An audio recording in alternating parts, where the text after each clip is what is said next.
কথা শোনা যায়?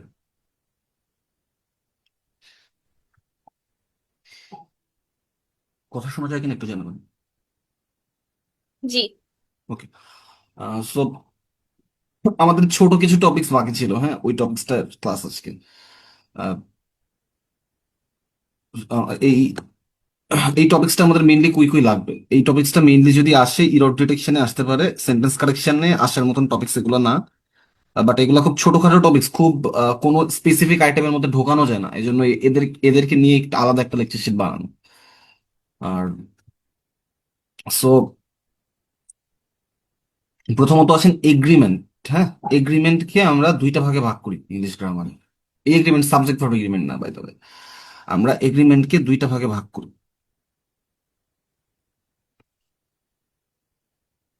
আমরা একটাকে বলি হচ্ছে অ্যাফার্মেটিভ এগ্রিমেন্ট এবং একটাকে বলি হচ্ছে নেগেটিভ এগ্রিমেন্ট। অ্যাফার্মেটিভ এগ্রিমেন্ট এবং নেগেটিভ এগ্রিমেন্ট, এখন এই অ্যাফার্মেটিভ এগ্রিমেন্ট আর নেগেটিভ এগ্রিমেন্ট যে আমরা বলতেছি, এই দুইটা জিনিস অ্যাকচুয়ালি কি? আহ এই দুইটা জিনিস হচ্ছে, ধরেন আমি বললাম যে I trice, sorry you eat rice,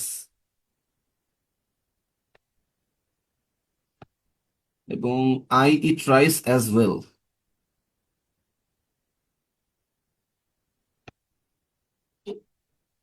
I eat rice as well. তো এটার মানে করলে কি দাঁড়ায়, যে আমি ভাত খাই, তুমিও ভাত খাও। এই যে এই বাক্যটা আগের বাক্যটার সাথে দেখেন অ্যাগ্রি করতেছে, দুইজনই সেম কাজটা করে। হ্যাঁ, আমরা এটাকে বলি অ্যাগ্রিমেন্ট। যদি পজিটিভ বাক্যের ক্ষেত্রে অ্যাগ্রি করে তাহলে পজিটিভ অ্যাগ্রিমেন্ট বা অ্যাফার্মেটিভ অ্যাগ্রিমেন্ট, যদি নেগেটিভ বাক্যের ক্ষেত্রে অ্যাগ্রি করে তাহলে নেগেটিভ অ্যাগ্রিমেন্ট। এটাকে অ্যাগ্রি করা বলতেছি। এখন এই গ্রামাটিক্যাল আইটেমসটা দরকার হলো কেন? আমি তো ডিরেক্ট ভাবেই লিখতে পারি, you eat rice, I eat rice as well, বা আই ইট রাইস টু। আমি যদি এটা অনেক বড় একটা বাক্য লিখি, যে I was running in the field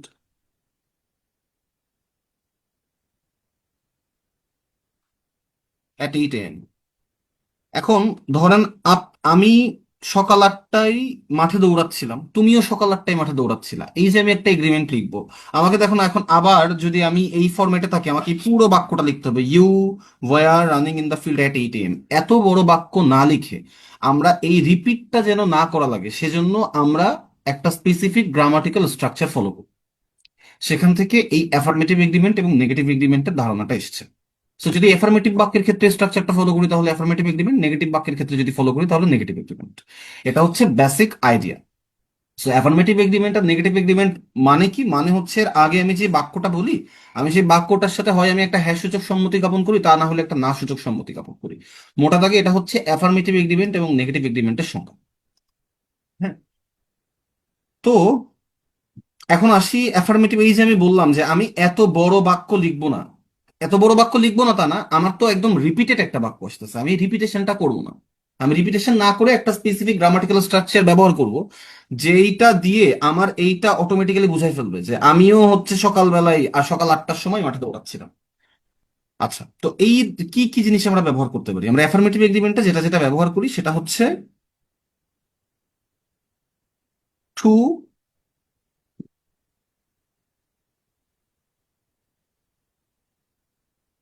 এবং সো। টু এবং সো। সো আমরা টু এবং সো দিয়ে অ্যাফার্মেটিভ এগ্রিমেন্টের ধারণাটা প্রকাশ করি। এখানে একটা জিনিস মনে রাখতে হবে, যেখানে টু বসানো যায় একই জায়গাতে অলসো বসানো যায়, তো আমি আর রিপিট করব না, এই টু এর জায়গাতেই অলসো বসে। হ্যাঁ, টু এর পরিবর্তে আমরা অলসো বসাতে পারি, এবং সো। এই দুইটা দিয়ে আমরা অ্যাফার্মেটিভ এগ্রিমেন্ট প্রকাশ করি। এখন কিভাবে আমরা এই টু আর সো ব্যবহার করবো, এটা হচ্ছে প্রশ্ন। তো প্রথমত দেখেন, আমরা এইখানটাতে একটা স্ট্রাকচার লিখছি, দেখেন যে subject plus verb plus too, অথবা so plus verb plus subject. আমাদের এই ভার্বের ব্যবহারটা বোঝা বেশ গুরুত্বপূর্ণ। হ্যাঁ, আমি আগে একটা বাক্য লিখে দেখাই আপনার, অ্যাফার্মেটিভ নেগেটিভ এগ্রিমেন্টের একটা বাক্য আমি আপনাদের লিখে দেখাই, তাহলে আরো সুবিধা হবে।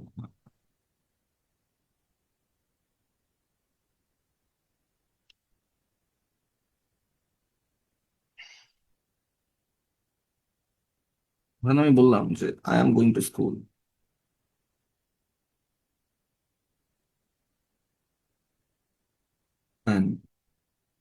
সো আর ইউ, এবং I am going to school,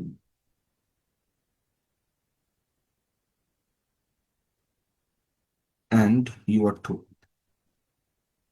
দেখেন এই যে আমি লিখলাম না সো আর ইউ এবং ইউ আর টু, এটা মানে আমি কি বোঝাচ্ছি যে তুমিও স্কুলে যাচ্ছ। তো এর ফলে কি হলো, এই সো আর আর লেখার ফলে আমাকে রিপিট করতে হলো না যে you are going to school. এই যে এই আমি আর টু, এই যে টু লিখলাম, এর ফলে আমাকে রিপিট করতে হলো না যে you are going to school. তো আমরা মেইনলি রিপিটেশনটা কমায় আনতে এবং বাক্যটাকে প্রিসাইজ করার জন্যই এগ্রিমেন্টের নিয়মটা ব্যবহার করি। একটা জিনিস লক্ষণীয়, প্রথমত দেখেন যে আমাদেরকে একটা ভার্ব বসাতে হয়, একটা অক্সিলারি ভার্ব বসাতে হয়। আমরা যখন সো টু যেটাই ব্যবহার করি না কেন, আমাদের এখানে একটা অক্সিলারি ভার্ব বসাতে হয়। সো আমাদের প্রথম কাজ, প্রথম কাজ হচ্ছে অক্সিলারি ভার্বের ব্যবহার শেখা। প্রথম কাজটা হচ্ছে অক্সিলারি ভার্বের ব্যবহার শেখা। এই অক্সিলারি ভার্বটা কি অনুযায়ী বসে, হ্যাঁ, এইখানে আমরা বেশ কিছু এক্সাম্পল দিচ্ছি। আচ্ছা, এই অক্সিলারি ভার্বটা কি অনুযায়ী বসে এটা একটু বুঝতে হবে। অক্সিলারি ভার্বটা বসে হচ্ছে 99% ক্ষেত্রেই টেন্স অনুসারে, 99% ক্ষেত্রেই টেন্স অনুসারে বসে। শুধুমাত্র একটা ক্ষেত্রেও টেন্স অনুসারে বসে না, সেই জায়গাতে আমি পরে যাচ্ছি। প্রথমত টেন্স, তাহলে 99, আপাততই 1% ভুলে থাকেন, আপাতত এতটুকু মনে রাখেন যে টেন্স অনুযায়ী বসে। সো আমাদের এখন এইসব স্ট্রাকচার মনে রাখার দরকার নেই। আগে আমরা এই যে এই ব্লাঙ্ক গুলা দেখতেছেন না, এই ব্লাঙ্ক গুলাতে অক্সিলারি ভার্ব বসবে। আমাকে বলেন তো যে এইখানটাতে কোন অক্সিলারি ভার্ব বসতে পারে এই বাক্যটা পড়ে,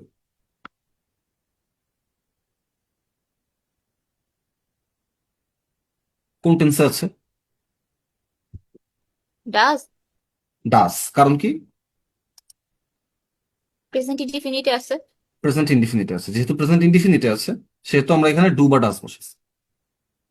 যদি পাস্ট ইনডিফিনিটে থাকতো আমরা ডিড বসাতাম। আচ্ছা, এর পরেরটা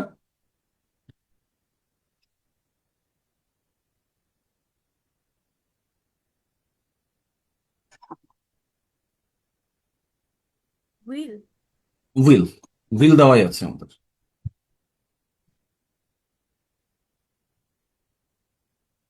ওকে, এই যে এই জায়গাটাতে আমরা কনফিউজ হতে পারি। দেখেন এখানে হ্যাজ দেওয়া আছে, আমরা কিন্তু ডিরেক্ট হ্যাজ বসে হ্যাজ বসে ফেলতে পারি। আমাকে বলেন তো হ্যাজ দেওয়া থাকা, হ্যাজ দেওয়া আছে ঠিকই, আসলে এটা কোন টেন্স? এটা কি প্রেজেন্ট পারফেক্ট টেন্স নাকি present indefinite tense? Present indefinite. So আমরা কিন্তু এখানে হ্যাজ বসাতে পারবো না, আমরা কি বসাবো? ডু। সো ডু আই, হ্যাঁ। তো অক্সিলারি ভার্ব বসানোর নিয়ম কি বুঝছেন? অক্সিলারি ভার্ব আমরা কিভাবে বসাবো? এইখানটাতে আবার আছেন হ্যাজ অলরেডি রিটেন, এখন প্রেজেন্ট পারফেক্ট টেন্সে আছে। এখন যে আমি হ্যাভ বসাতে পারবো, এখানে ফ্রেন্ডস বলতেছে তাইলে হ্যাঁ। এখন আহ,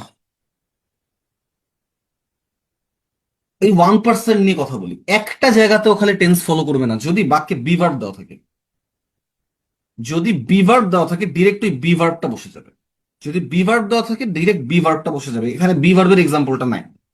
সো আমি আপনাকে বললাম সাপোজ যে I am okay and so dash you. So এখন যেহেতু এখানে বি ভার্ব আছে, একমাত্র বি ভার্বের ক্ষেত্রে কোনো টেন্স ফলো করবে না, একমাত্র বি ভার্বের ক্ষেত্রে কোনো টেন্স ফলো করবে না। বি ভার্বের ক্ষেত্রে ডিরেক্ট বি ভার্বটা বসে যাবে। সো ইউ এর সাথে কোন বি ভার্ব বসে?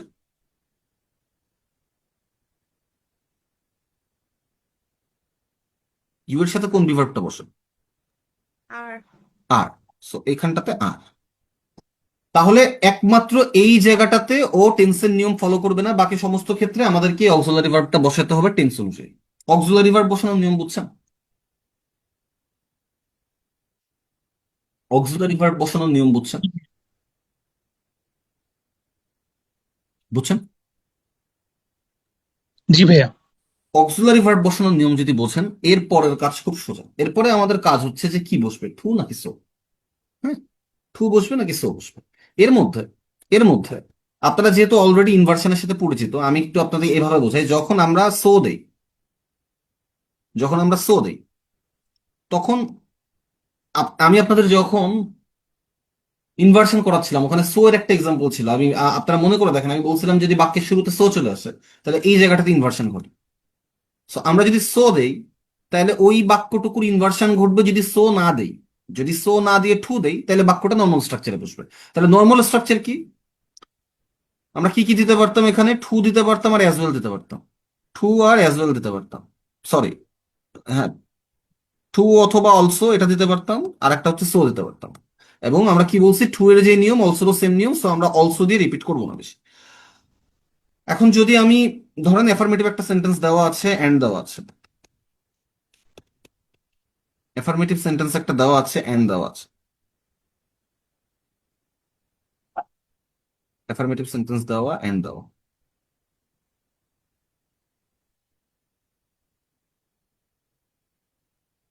আচ্ছা, তো প্রথমত আমাদের এই অ্যাফার্মেটিভ এগ্রিমেন্টের ক্ষেত্রে সো বাক্যের শুরুতে বসে এবং টু অথবা অলসো যেটাই বলেন না কেন এটা বাক্যের শেষে বসে। এখন সো বাক্যের শুরুতে আসলে কি হয় বলছিলাম? ইনভার্সন হয়। ইনভার্সন হয় হওয়া মানে কি? আগে অক্সিলারি ভার্বটা আসবে, তারপরে সাবজেক্ট আসবে। কিন্তু যেহেতু টু লাস্টে বসতেছে, এক্ষেত্রে একদম নর্মাল স্ট্রাকচার ফলো করবে। নর্মাল স্ট্রাকচার কি? Subject plus auxiliary verb. তাহলে এটা হচ্ছে আমার সো এর স্ট্রাকচার, এটা হচ্ছে আমার টু এর স্ট্রাকচার। এখন আমি আপনাকে বললাম I am going to school, I am going to school and, আপনারা সাবজেক্ট হিসেবে ইউ ব্যবহার করবেন। হ্যাঁ, আমি একবার সো দিয়ে লিখবো, আর একবার এই সেম বাক্যটা লাস্টে টু ব্যবহার করে লিখবো। কোনটাতে কি হবে বলেন তো?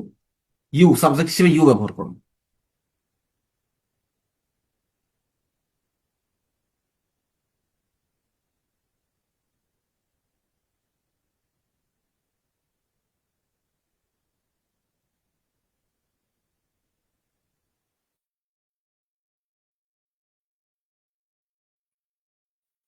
কি হবে? সো দিয়ে শুরু হলে কি হবে?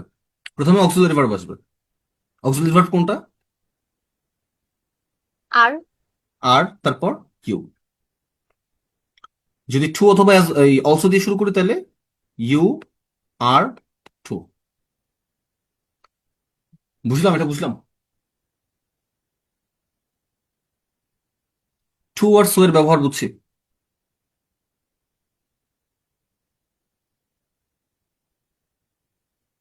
টু এবং সো এই দুইটার ব্যবহার বুঝছি। জি।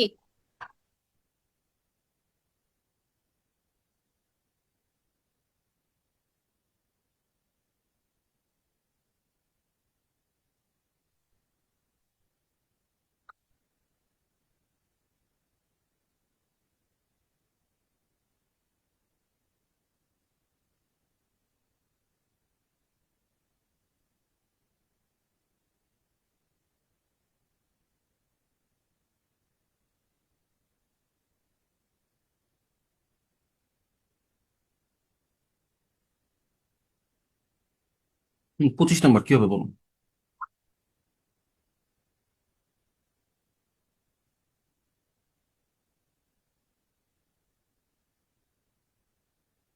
এই কমাটা হবে না, এই কমাটা হবে না। এটা হবে। হ্যাঁ, কি হবে বুঝছেন? এ। ডিরেক্ট বি ভার্ব দেওয়া আছে তাই না? হ্যাঁ। এই বাক্যটাই আমাকে বলেন তো, সো দিয়ে দিলে কি হবে? এই বাক্যটা যদি সো দিয়ে লিখতে চাই কি হবে? So is my sister. So is missed.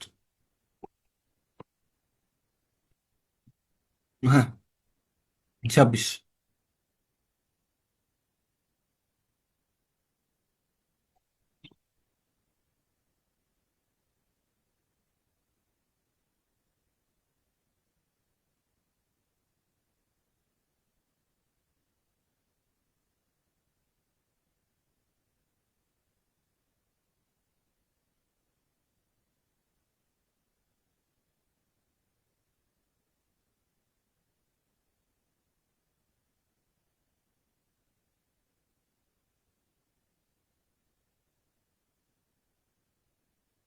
আচ্ছা, বি,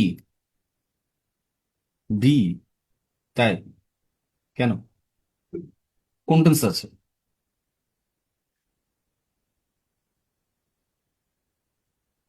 হ্যাঁ হবে ভাইয়া। আচ্ছা, হ্যাঁ হবে। এখন আমাকে বলেন এই সেম বাক্যটা যদি আমি টু দিয়ে লিখতে চাই কি লিখবো?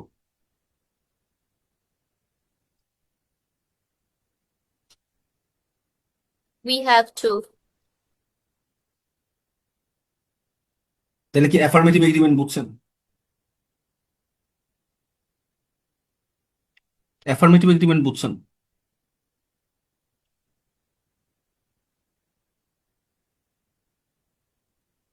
অ্যাফার্মেটিভ এগ্রিমেন্ট বুঝলে নেগেটিভ এগ্রিমেন্টে যাবো, বুঝছেন?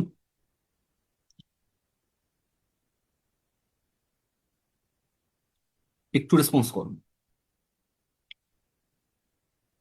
জি। নেগেটিভ জি এগ্রিমেন্টে, ভাইয়া।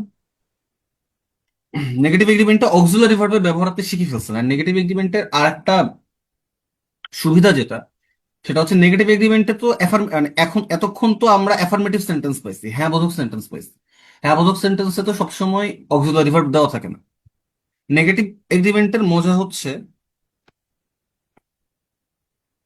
এখানে নেগেটিভ সেন্টেন্স থাকবে, এবং যখন সেন্টেন্সটা নেগেটিভ থাকবে তখন অক্সিলারি ভার্বটা অলরেডি দেওয়াই থাকবে। দেখেন, অক্সিলারি ভার্ব দেওয়াই থাকবে। এই যে present indefinite tense, auxiliary verb দেওয়া, অক্সিলারি দেওয়া দেওয়া, দেখছেন? অক্সিলারি ভার্ব দেওয়াই থাকবে। আমরা কি করবো, জাস্ট এই অক্সিলারি ভার্বটাই এখানে রিপ্লেস করবো। এখানে অক্সিলারি ভার্ব দেওয়াই থাকবে, আমরা ডিরেক্ট এই অক্সিলারি ভার্বটাই এখানে রিপ্লেস করবো, আর কিছু না। হ্যাঁ, এটাই রিপ্লেস করবো। বি ভার্বের ক্ষেত্রে ওই ঝামেলাটা নাই, কারণ যখন বি ভার্ব বসে তখন আপনি আর ডু নট ডাজ নট আনেনও না, I am not a student direct এটাই বলেন। তো আমরা ডাইরেক্ট ওইটাই রিপ্লেস করবো। সো এখানে আমাকে অক্সিলারি ভার্ব দিয়ে কোনো চিন্তা করতে হবে না। চিন্তা যদি না করতে হয় তাহলে এখন আমার চিন্তা, এর আগে যেমন টু আর সো ব্যবহার করছি, নেগেটিভ এগ্রিমেন্টে আমরা কি ব্যবহার করি? নেগেটিভ এগ্রিমেন্টে ব্যবহার করি আয়দার অথবা নায়দার, আয়দার অথবা নায়দার। এবং এই ক্ষেত্রেও দেখেন, নেগেটিভ সেন্টেন্স দেওয়া থাকে, সাথে একটা এন্ড থাকে।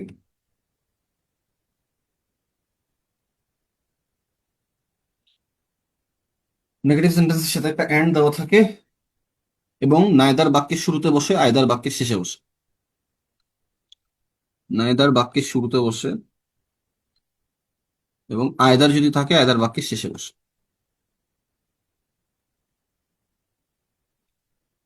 তো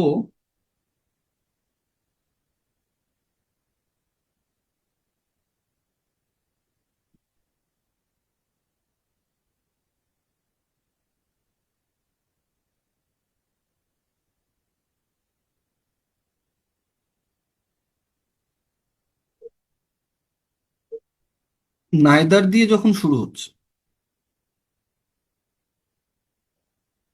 নাইদার দিয়ে যখন শুরু হচ্ছে তখন কিন্তু ওই একদম সো এর মতন নিয়ম, বাক্যের শুরুতে নেগেটিভ অ্যাডভার্ব, তার মানে ইনভার্সন হবে। ইনভার্সন হবে মানে কি? ইনভার্সন হবে মানে প্রথমে অক্সিলারি ভার্ব বসবে, এরপর সাবজেক্ট বসবে। আয়দার আমি একদম লাস্টে দিচ্ছি। আচ্ছা, এখানে একটা জিনিস মনে রাখবেন, আমার কিন্তু এই বাক্যটা নতুন করে নেগেটিভ করার কোনোই দরকার নাই, কারণ নাইদার নিজেই নেগেটিভ। কিন্তু এই বাক্যটা আমাকে নেগেটিভ করতে হবে, কারণ আয়দার নেগেটিভ না। সো এইখানটাতে আমাকে কি করতে হবে? নর্মালি লিখবো আমি সাবজেক্ট প্লাস অক্সিলারি ভার্ব, এবং যেহেতু আয়দার নেগেটিভ না, যেহেতু আয়দার নেগেটিভ না,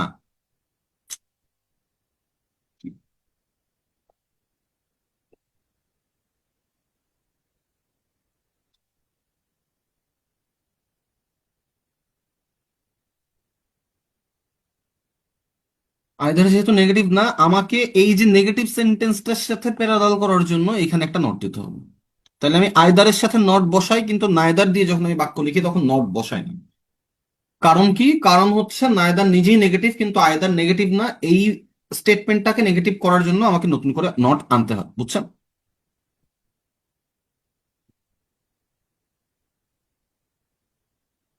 ও স্ট্রাকচারটা বুঝছেন? জি ভাইয়া। হ্যাঁ, যদি বোঝেন আমাকে বলেন এইখানটাতে।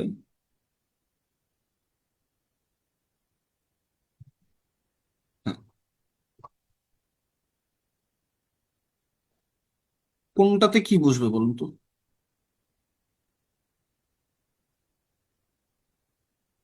হ্যাঁ, এইখানে অক্সিলারি ভার্ব না, এখানে আয়দার নায়দার বসাতে হবে। সো বলেন, এইটা, এইটা, এইটা, এটা কোনটাতে কি বসবে বলবো?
ওকে, সো শুধু 3 নম্বরে আয়দার বসবে, যে লাস্টে গ্যাপ দেওয়া আছে দেখেন, বাকি সব জায়গায় নাইদার বসবে, বাকি সবগুলোতে নাইদার বসবে। Neither, neither, neither. বুঝছেন বুঝছেন এটা? জি ভাই, বুঝছি। So affirmative agreement, negative agreement গেল। সর্বোচ্চ দাম।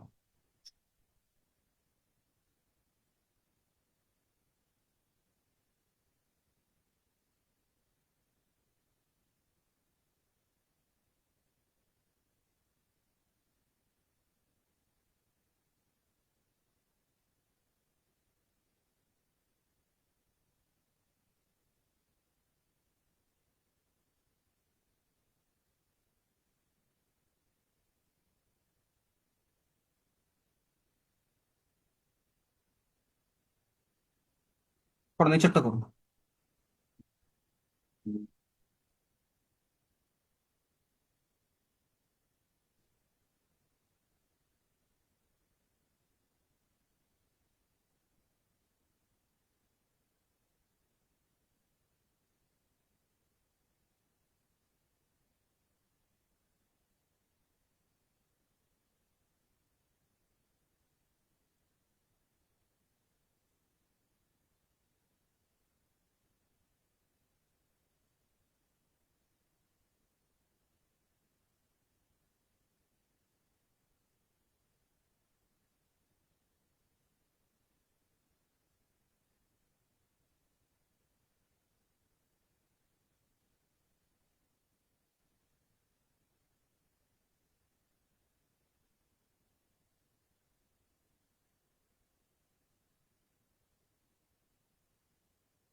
আচ্ছা, পার্সেন্ট তো সবাই আপনারা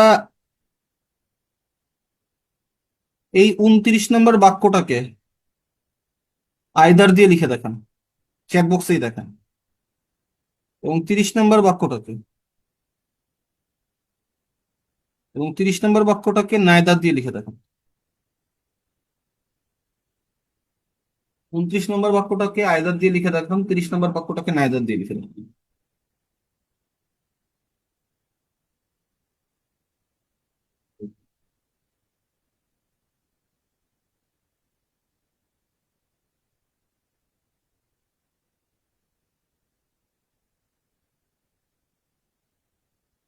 নাইদার ডোন্ট আই নাকি neither do I?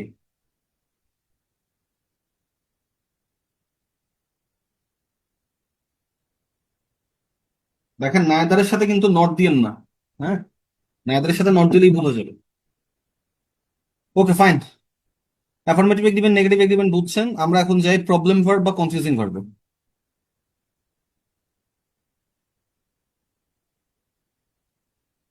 Problem verb বা কনফিউজিং ভার্ব।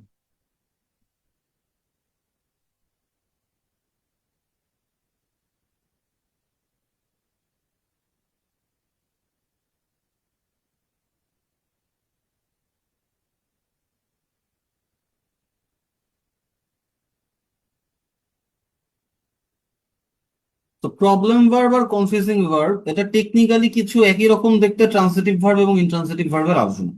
আপনাদের কি এটা মনে আছে ট্রান্সিটিভ ভার্ব কি আর ইন্ট্রান্সিটিভ ভার্ব কি?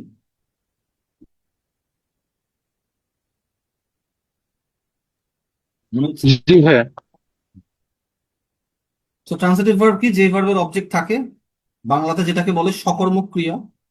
ইন্ট্রান্সিটিভ ভার্ব হচ্ছে যেটার অবজেক্ট থাকে না, বাংলাতে যেটাকে বলে অকর্মক ক্রিয়া। হুম? এখন আমরা একটু প্রবলেম ভার্ব গুলাকে দেখি। সো আমি লিখতেছি ট্রান্সিটিভ ভার্ব, ইন্ট্রান্সিটিভ ভার্ব।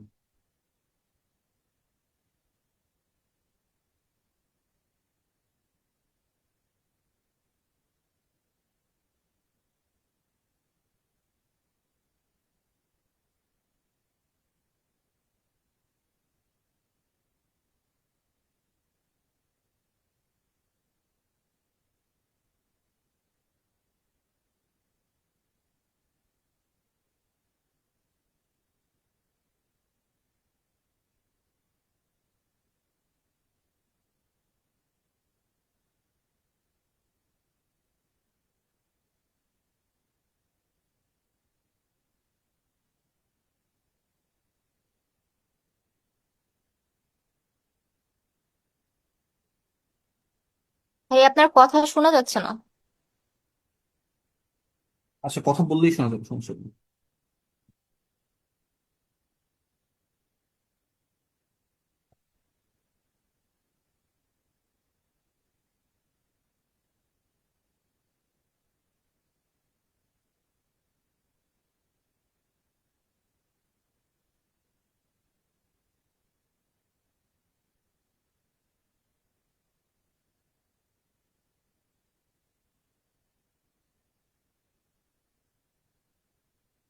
তো এখানে দেখেন আমি তিনটা ট্রান্সিটিভ ভার্ব এবং তিনটা ইন্ট্রান্সিটিভ ভার্ব দেখছি। কনফিউজিং ভার্বে মেইনলি এই তিনটা জিনিস নিয়ে কথাবার্তা বলা হয়, এই তিনটা জায়গাতে আমাদের কনফিউশন লাগে।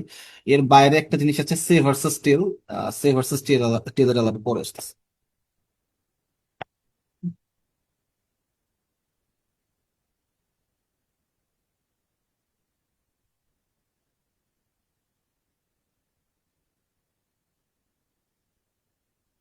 তো উম, এইখানটাতে আমাদেরকে প্রথমত এই সবগুলার ভার্বের ফর্ম জানতে হবে, কারণ আমাদের এরা কোন টেন্সে দেওয়া থাকবে আমরা জানি না। তো আমি সবগুলা ফর্ম দেখি একটু।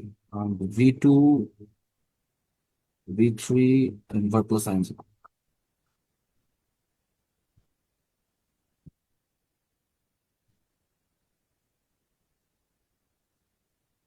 রেইজ, রেইজড, এই ফর্ম গুলো মনে রাখতে হবে কিন্তু।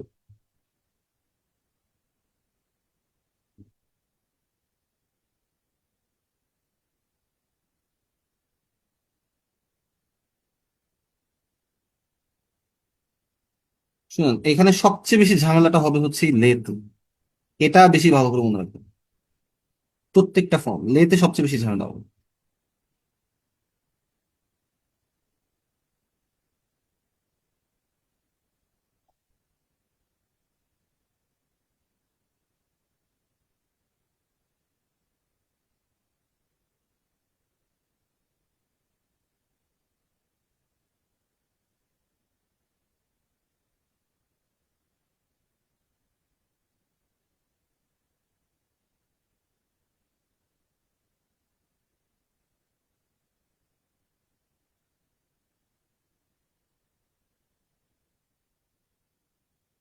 প্রথমত আবারও বলতেছি, ঝামেলাটা এই জায়গাটাতে হবে।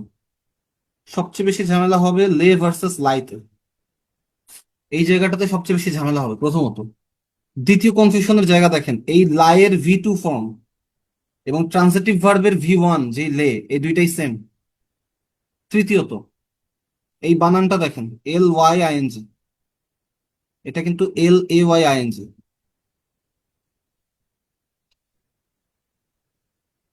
ফরমেশন গুলো দেখছেন?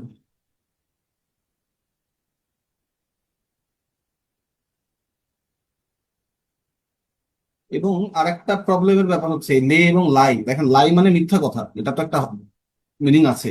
লে এবং লাই দুইটাই শুয়ায় রাখা অর্থে ব্যবহার হতে পারে। So this is another place of confusion. এখন আমি আপনাকে কনফিউশন একে একে দেখাই, কোশ্চেন এখান থেকে কিভাবে আসবে। আমি আপনাকে বললাম,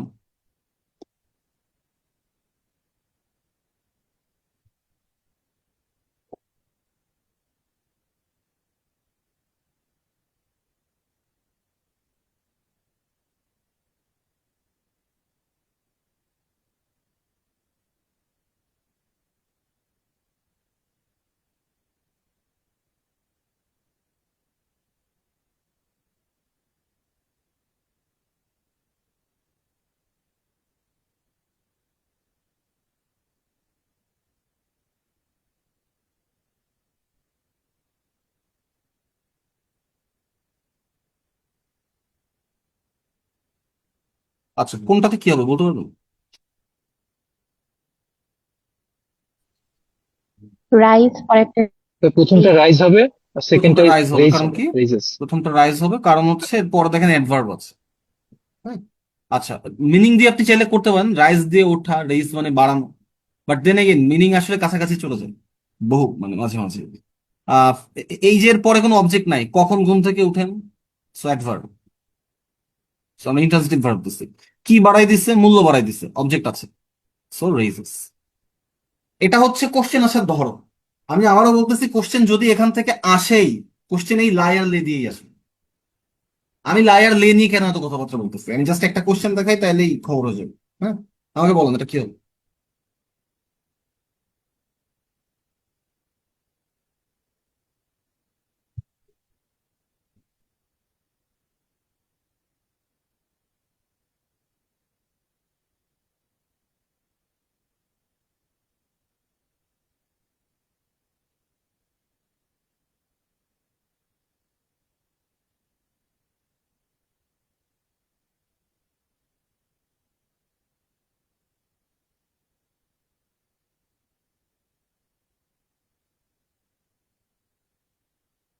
হ্যাঁ, কোনটা হবে?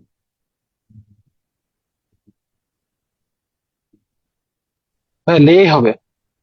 বাকিটা বি।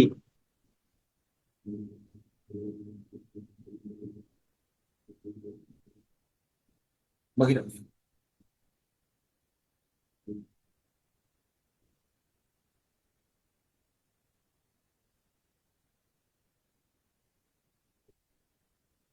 একটু চ্যাট বক্সে বলেন কোনটা কি অ্যান্সার হবে। চ্যাট বক্সে বলেন, সবাই বল।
ওকে, দেখেন, প্রথমত এই লাই এটা V1।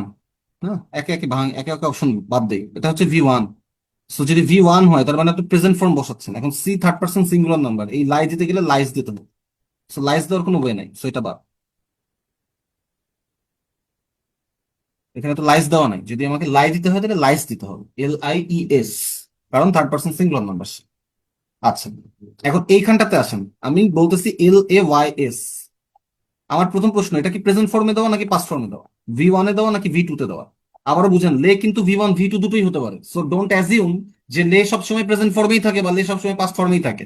আমি এস বা ইএস যোগ করছি লাস্টে একটা, তাহলে কি প্রেজেন্ট ফর্মে করছি না পাস্ট ফর্মে করছি? প্রেজেন্ট ফর্মে। প্রেজেন্ট ফর্মে করছি। সো প্রেজেন্ট ফর্মে যে লেটা আমার ছিল ওটা কি লে, লেইড, লেইড। এবং আমরা বলছিলাম কি যে এই লেটা হচ্ছে ট্রান্সিটিভ ভার্ব। আমি এই যে সেই ট্রান্সিটিভ ভার্বের এই V1 লে এটাকে ইউজ করছি। এখন দ্বিতীয় প্রশ্ন হচ্ছে, এখানে ট্রান্সিটিভ ভার্ব বসানো যাবে কিনা। সে কোথায় শুয়ে পড়লো? বেঞ্চের ওপর শুয়ে পড়লো, তার মানে আমার অবজেক্ট দেওয়া নাই। অবজেক্ট যদি দেওয়া না থাকে, এটা হচ্ছে অ্যাডভার্ব, তার মানে আমার ইন্ট্রান্সিটিভ ভার্ব বসবে। So this is not the answer. কেন বাদ দিছি বুঝছেন? কেন বাদ দিছি বুঝছেন?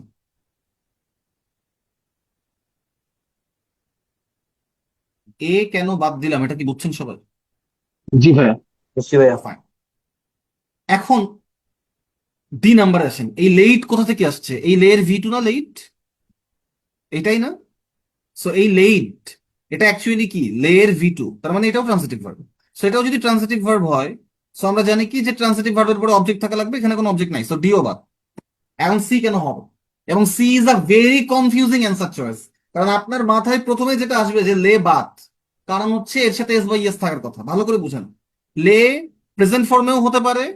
তো যদি প্রেজেন্ট ফর্মে হয় তাহলে লে এর সাথে আমার এস দিতে হতো, এবং আমরা জানি যে লে এর সাথে যখন এস দিচ্ছিলাম, এটা যখন V1 এ ছিল তখন এটা ট্রান্সিটিভ ভার্ব ছিল।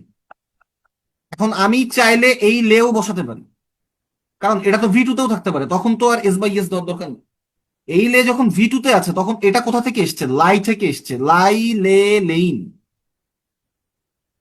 তার মানে আমি যখন বলতেছি শি লে, আমি যখন বলতেছি শি লে এবং আমি এস বাই এস ব্যবহার করতেছি না, এর মানে আমি এখানে লে কে প্রেজেন্ট ফর্মে লিখি নাই, আমি পাস্ট ফর্মে লিখছি। এখন লে কে যখন পাস্ট ফর্মে লিখি তখন ও কোথা থেকে আসে? ও আসে লাই থেকে, লাই লে লেইং। এবং এই লেটা কি? এই লেটা হচ্ছে আমার ইন্ট্রান্সিটিভ ভার্ব লাইয়ের V two form, so this is an intransitive verb. এবং এইটা আমি এখানে ব্যবহার করতে পারবো এই কারণে সিএন্স। বুঝছেন?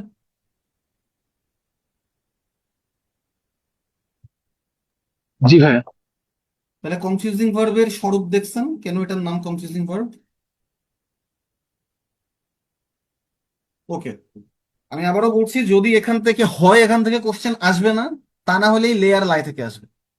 হ্যাঁ, এবং লেয়ার লাই থেকে একদম কনফিউশনের ম্যাক্সিমাম ফর্মটা আমি আপনাকে দেখাইছি, এর থেকে বেশি কনফিউজটা করা যাবে না। আচ্ছা, আর একটা জিনিস আমাদের বাকি থাকে, সে versus tell.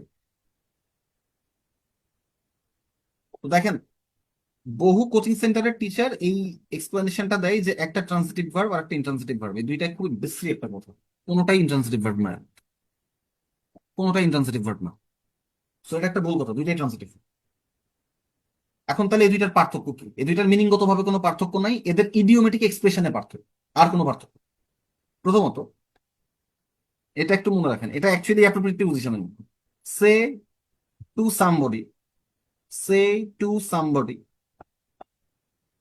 Something, say to somebody something, অথবা say something to somebody, say something to somebody.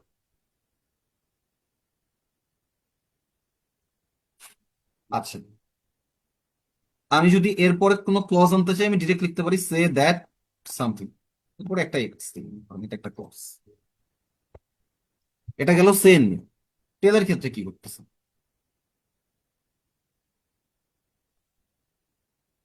Tell somebody something, এখানে কোনো প্রিপোজিশন নাই, কোনো জায়গাতেই বসবে। অথবা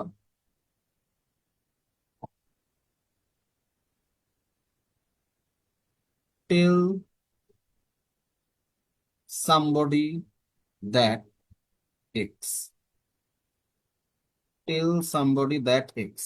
টেলের ক্ষেত্রে জেনারেলি টেলের ক্ষেত্রে জেনারেলি সামথিংটা আগে আনা যায় না। সো আমাদের এই ইডিওমেটিক এক্সপ্রেশনটা মনে রাখতে হবে, আর কিছু না। তাহলে আমি যদি এক্সাম্পল দিয়ে বোঝাই, I tell him a story,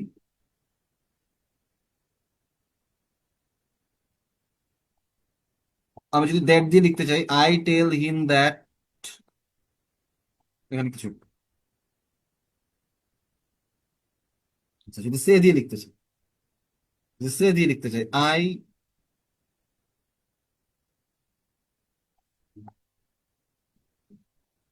say a story to him, অথবা I say to him a story.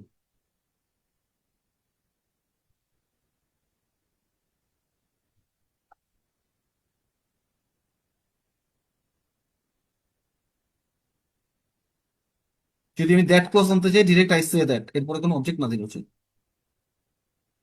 এক্সপ্রেশনের পার্থক্য বুঝছেন? ভাইয়া আগে জানতাম তো একটা ট্রানজিটিভ ভার্ব আর একটা ইনট্রানজিটিভ ভার্ব। এটা নিয়ে তো শুরুতেই বললাম আপনাকে, দেখেন যদি ট্রান্সিটিভ ভার্ব, এই সে যদি ইন্ট্রান্সিটিভ ভার্ব হতো, যে ব্যাখ্যাটা আপনি শুনছেন অনেকের কাছে, আপনি সে এর পরে ডিরেক্ট এ স্টোরি আনতে পারতেন না। এক, দ্বিতীয় ব্যাপার, আপনি এই বাক্যটাকে প্যাসিভ করতে পারবেন, a story is said to him by me. Intransitive ভার্বের পরে অবজেক্ট বসতে পারে না, ইন্ট্রান্সিটিভ ভার্বকে প্যাসিভও করে দেন। সো যেটা জানতেন ভুল জানতেন। বুঝছেন? জি ভাইয়া। Okay. হ্যাঁ, I said to him that, এটা কি বলা যাবে? এই যে I said to him that বলা যাবে, হ্যাঁ, সেইড টু হিম দ্যাট বলা যাবে, অথবা আই সেইড দ্যাটও বলা যাবে, কিন্তু টেলের ক্ষেত্রে পরে একটা অবজেক্ট আনা জরুরি, মানে আনতেই হবে।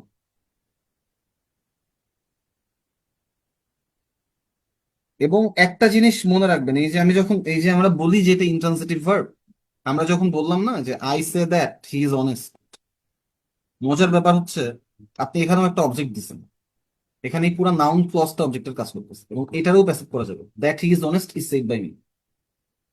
সো এখানেও সে ইন্ট্রান্সিটিভ ভার্ব হিসেবে বসে নাই, এখানেও ও ট্রান্সিটিভ ভার্ব হিসেবেই বসছে। আপনি এখন অবজেক্টের জায়গায় একটা সিঙ্গেল ওয়ার্ড না এনে একটা ক্লজ আনছে। So say intransitive verb, this is a very very very wrong concept. Say intransitive verb এমন কোনো কিছু নাই। এই একদা ঢাকা ইউনিভার্সিটিতে একটা কোশ্চেন এসেছিল, হ্যাঁ, এই কোশ্চেনের ব্যাখ্যা, এই দুইটা অপশনের ব্যাখ্যা খুঁজতে যে এই উদ্ভট একটা এক্সপ্লানেশন আমরা আবিষ্কার করছি। ঢাকা ভার্সিটির একবার একটা কোশ্চেন এসেছিল যে can you tell me when the movie starts, এরকম তিনটা অপশন ছিল। আর আরেকটা অপশনে ধরেন এই এটা এ অপশন, তো আরো আরো দুইটা অপশন ছিল এরকম বি সি। ডি তে যে বলছিল can you say me when the movie starts। সমস্যা হচ্ছে এটা তো ইমবেডেড কোশ্চেনের নিয়ম, কিন্তু এর মাঝখানে ঢাকা ভার্সিটি টেলর সেটা ঢুকাই দিছে। এই টেলর সের অ্যাকচুয়াল পার্থক্য খুঁজে না পেয়ে তারপরে আমরা এই উদ্ভট ব্যাখ্যাটা বানাইছি যে টেল হচ্ছে ইনট্রান্সিটিভ ভার্ব, এই ট্রান্সিটিভ ভার্ব বা সে হচ্ছে intransitive verb. Things do not exist, এমন কোনো কিছু এক্সিস্ট করে না। এটা হয় নাই কারণ এটা সের ইডিওমেটিক, এটা অ্যাপ্রোপ্রিয়েট প্রিপোজিশনের ভুল, একটা পিওর প্রিপোজিশনের ভুল। সের পরে যদি ব্যক্তিবাচক অবজেক্ট আনতে হয় তার আগে একটা টু বসাতে হয়, দ্যাটস ইট। এখানে কোনো ট্রান্সিটিভ ইনট্রান্সিটিভ ভার্বের খেলা নাই।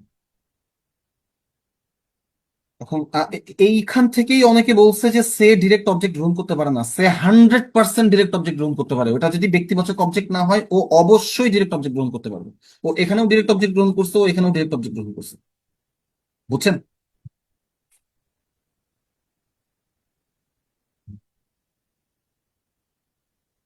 জি ভাই, বুঝছি। আচ্ছা, প্রবলেম ভার্ব গেল। আমরা এর পরে আসি, এই যে কেবল যে টপিকসটা নিয়ে কথা বলতেছিলাম, ইনডিরেক্ট কোশ্চেন। এখানে দেওয়া আছে এগুলো, আমি যা যা বলছি। এত কি লিখছি আল্লাহ জানে। আচ্ছা, মানে ক্রিস্টোফেলে লেখা আর কথা হচ্ছে এই এই এই লেকচার শিট, মানে এটা টেকনিক্যালি ক্রিস্টোফেল থেকেই বানানো। ক্রিস্টোফেল থেকেই বানানো, এগুলা হচ্ছে জিমেটে এইভাবে আশেপাশে না তো। জিমেটের সোর্স ঘাটার স্কোপ ছিল না, ক্রিস্টোফেলের জিনিসপাতি লেখা এখানে। তো আপনারা চাইলে, মানে কারো যদি ক্রিস্টোফেল পড়া থাকে লেকচার শিটটা না পড়লেও শুধু। ওকে, ইমবেডেড কোশ্চেন আছে। কোশ্চেনকে আমরা টেকনিক্যালি তিন ভাগে ভাগ করি।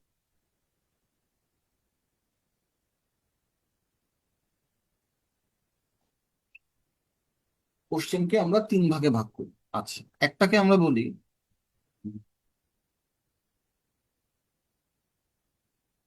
একটাকে আমরা বলি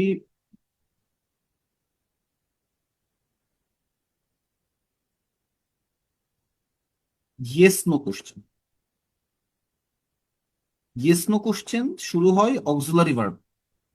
একটা ইয়েস নো কোশ্চেন যদি আমি লিখতে চাই, বলতে পারি যে do you eat rice. So this is an yes no question. দ্বিতীয়ত হতে পারে ডাব্লিউএইচ কোশ্চেন।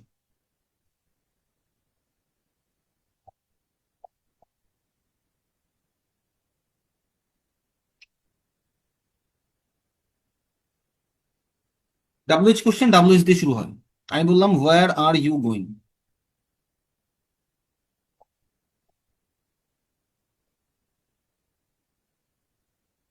দেখেন, ইয়েস নো কোশ্চেন হোক আর ডাব্লিউএইচ কোশ্চেন হোক, খুব কমন একটা বৈশিষ্ট্য ইন্টারোগেটিভ সেন্টেন্সের সাথে জড়িত। সেটা হচ্ছে অক্সিলারি ভার্বটা সবসময় সাবজেক্টের আগে বসে। অক্সিলারি ভার্বটা সবসময় সাবজেক্টের আগে বসে। এই নিয়মটার সম্পূর্ণ ব্যত্যয় ঘটবে হচ্ছে যখন আমরা ইমবেডেড বা ইনডিরেক্ট কোশ্চেনে যাব। আচ্ছা, ইনডিরেক্ট কোশ্চেনে কি হয়? ইনডিরেক্ট কোশ্চেনে ডাব্লিউএইচ ক্লজ মার্কারের কাজ করে। ইনডিরেক্ট কোশ্চেনে কি হয় বললাম? ডাব্লিউএইচ ক্লজ মার্কারের কাজ করে। তার মানে একটা প্রিন্সিপাল ক্লজ দেওয়া থাকবে। ধরেন আমি বললাম আপনাকে যে আই নো, এই একটা প্রিন্সিপাল ক্লজ দেওয়া আছে। আমি একটা ক্লজ মার্কার দিলাম ভয়ার, এবং এরপরে যে আমি একটা বাক্য লিখব, এরপরে যে আমি একটা বাক্য লিখব। এই যে ডাব্লিউএইচটা যখন ক্লজ মার্কারের কাজ করবে, তখন ইমবেডেড বা ইনডিরেক্ট কোশ্চেনের জন্ম হবে। ইনডিরেক্ট কোশ্চেনের সাথে বাকি কোশ্চেন গুলোর পার্থক্য হচ্ছে ইনডিরেক্ট কোশ্চেনে ইন্টারোগেটিভের স্ট্রাকচার ফলো করে না, ও ফলো করে অ্যাসার্টিভের স্ট্রাকচার। অ্যাসার্টিভের স্ট্রাকচার ফলো করা মানে কি? এখানে শুরুতে সাবজেক্ট বসে, তারপরে ভার্ব বসে। এই যে আমরা ইন্টারোগেটিভ কোশ্চেনের যেই সবচেয়ে বড় বৈশিষ্ট্যটা দেখলাম যে সবসময় একটা অক্সিলারি ভার্বকে সাবজেক্টের আগে আসতে হয়, এই বৈশিষ্ট্যটা ইনডিরেক্ট কোশ্চেন মেনটেন করে না। সো একটা ক্লজ মার্কার থাকবে যেটা টেকনিক্যালি ডাব্লিউএইচ, এবং এরপরে সাবজেক্ট বসবে, তারপরে ভার্ব বসবে। এরপরে সাবজেক্ট বসবে, তারপরে ভার্ব বসবে। I know where you go. আচ্ছা, আপনি এত কিছু আপনার মনে রাখা দরকার। আপনি যেটা মনে রাখবেন এক লাইনে, আপনি ইমবেডেড কোশ্চেনের পুরো ঘটনাটা এক লাইনে মনে রাখবেন। এক লাইনে কি? সেটা হচ্ছে ডিপেন্ডেন্ট ক্লজ কখনো ইন্টারোগেটিভ সেন্টেন্সের স্ট্রাকচারে হয় না। ডিপেন্ডেন্ট ক্লজ কখনোই ইন্টারোগেটিভ সেন্টেন্সের স্ট্রাকচারে হয় না।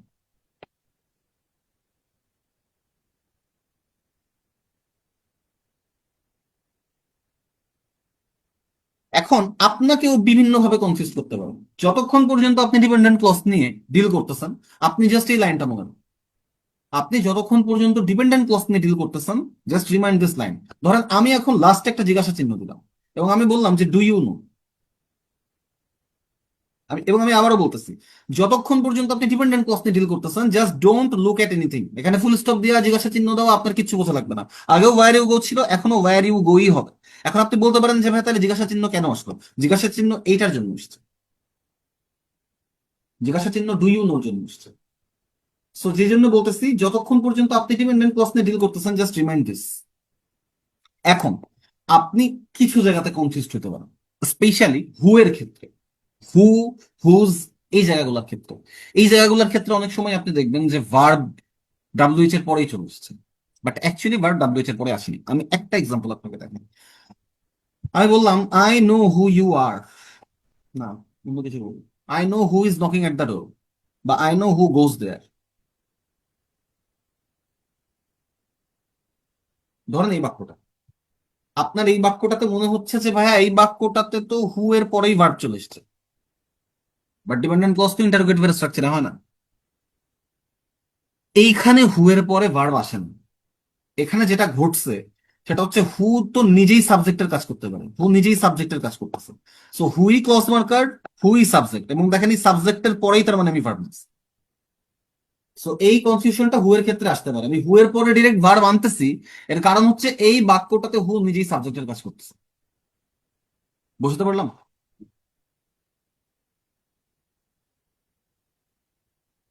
বুঝছেন? এটা বুঝছেন? ভাই এখানে হু সাবজেক্ট হিসেবে কাজ করছে, তাই কোনো অ্যান্টিসিডেন্ট লাগে নাই ওরকম। আচ্ছা, অ্যান্টিসিডেন্ট আসলে একটা দরকার, ঠিকই বলছেন। I know the person.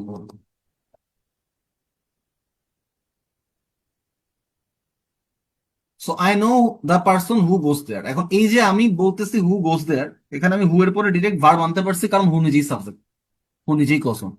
So actually আমি সাবজেক্টের পরেই ভার্ব বসেছি। বুঝলাম? এটা বুঝলাম?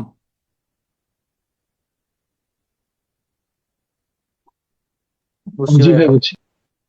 ওকে, এটার একটু প্র্যাকটিস করেন তাইলেই।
করেন, 3 আর 4 করেন।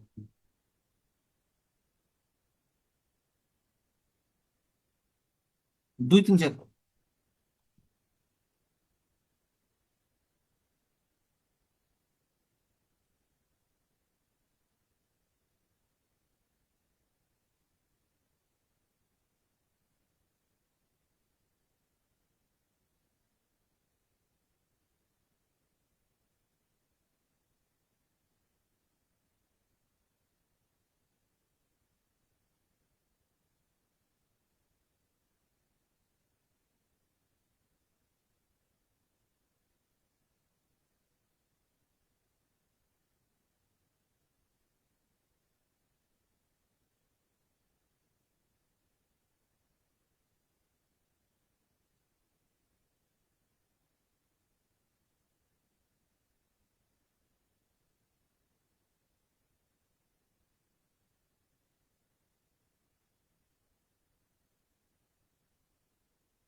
ওকে, প্রথমটাতে আসেন। Could you please tell me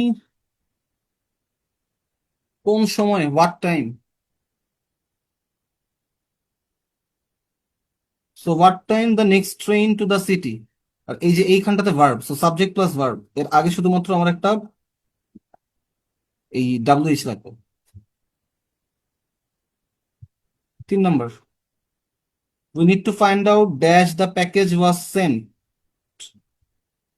so এই যে ওয়াজ সেন্ট, এখানে ভার্ব দেওয়া, এর আগে সাবজেক্ট দেওয়া, তার আগে কি লাগবে? জাস্ট একটা ডাব্লিউএইচ লাগবে, যেটা ক্লজ বাংলার কাজ করবে। So why the package was sent to the wrong address, I wonder. এরপরে কি? এটা তো সবাই পাবে, এটা তো একদমই সোজা। WH subject verb. বুঝছেন? ভাই 4 নাম্বার বাক্যটাতে কি টু ব্রিং হবে?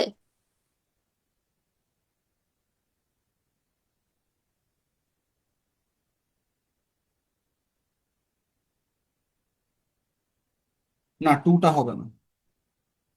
What I should bring to, পরের টুটা আগে চলে এসছে আবার। হ্যাঁ, what I should bring to. আচ্ছা, so this is embedded question. Embedded কোশ্চেনে আর কিছু নাই। আচ্ছা, এই জায়গাটা ভাইয়া মুখস্থর জায়গা, এটা আমি আপনাকে দাগায় দিব, আপনাকে মুখস্থ করতে হবে। এইখানে আর কোনো কিছু না। এইটা কি জিনিস অ্যাকচুয়ালি? কিছু কিছু ভার্বের পর জিরান বসে, কিছু কিছু ভার্বের পর পার্টিসিপেল বসে। হ্যাঁ, তো কোন ভার্বের পর জিরান বসে, কোন ভার্বের পর পার্টিসিপেল বসে, এখন আমি আপনাকে দাগায় দিব, আপনি সব মনে রেখেও পারবেন না। আমার সময় আমি যেটা করছিলাম, আমি পড়েই গেছিলাম না, ইভেন আমার এটা এখনো মুখস্থ নাই। এটা হচ্ছে আমি যখন অ্যাডমিশন পরীক্ষা দেই তখন মুখস্থ ছিল। আমি আইবিএ এমবিএ তে বসার আগে এটা মুখস্থ করে যাইনি, এনার্জি হয়নি। আপনার কল মুখস্থ করবেন কিনা জেনারেলি আসে না, আপনার বেলা একটা চলেও আসতে পারে। সো এই যে এখানে যে ভার্ব গুলো দেখতেছেন, এদের পরে জিরান বসে, আপনি এদের পরে পার্টিসিপল বসাতে পারবেন না। হ্যাঁ, আমি যেগুলো দাগাই দেই, যেগুলো দাগাই দেই আপনারা সেগুলো দেখবেন।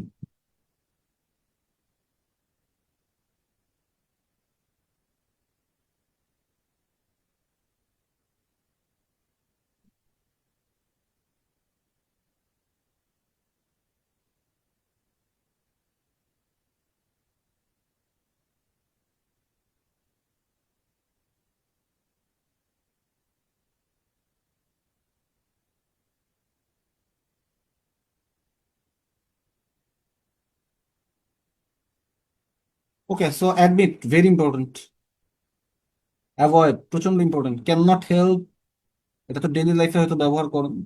কনসিডার, মাইন্ড, পোস্টপোন, প্র্যাকটিস,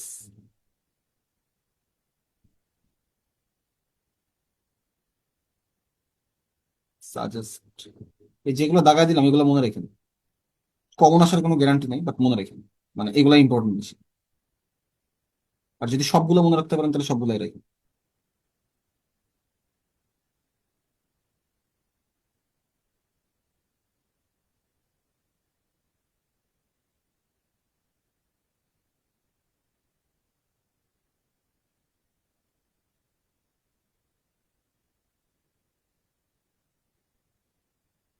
এই যে শব্দগুলো দেখতেছেন, এদের পরে জিরান্ড ইনফিনিটিভ দুইটাই বসানো যায়। হ্যাঁ, সো দেন এগেন আমি যেটা আপনাকে দাগা দিচ্ছি জাস্ট সেগুলো মনে রাখবেন। এই চারটা, ট্রাইও মনে রাখবেন, ট্রাই স্টার্ট, এই দুইটা যেগুলো দাগায় দিচ্ছে এগুলো দাগায় নিয়েন, দেখছে শীট প্রিন্ট আউট করে, সেগুলো মনে রাখতে হবে। এটা মুখস্থর জিনিস। এই যে এগুলো ইনফিনিটিভ, এগুলোর পরে ইনফিনিটিভ বসে।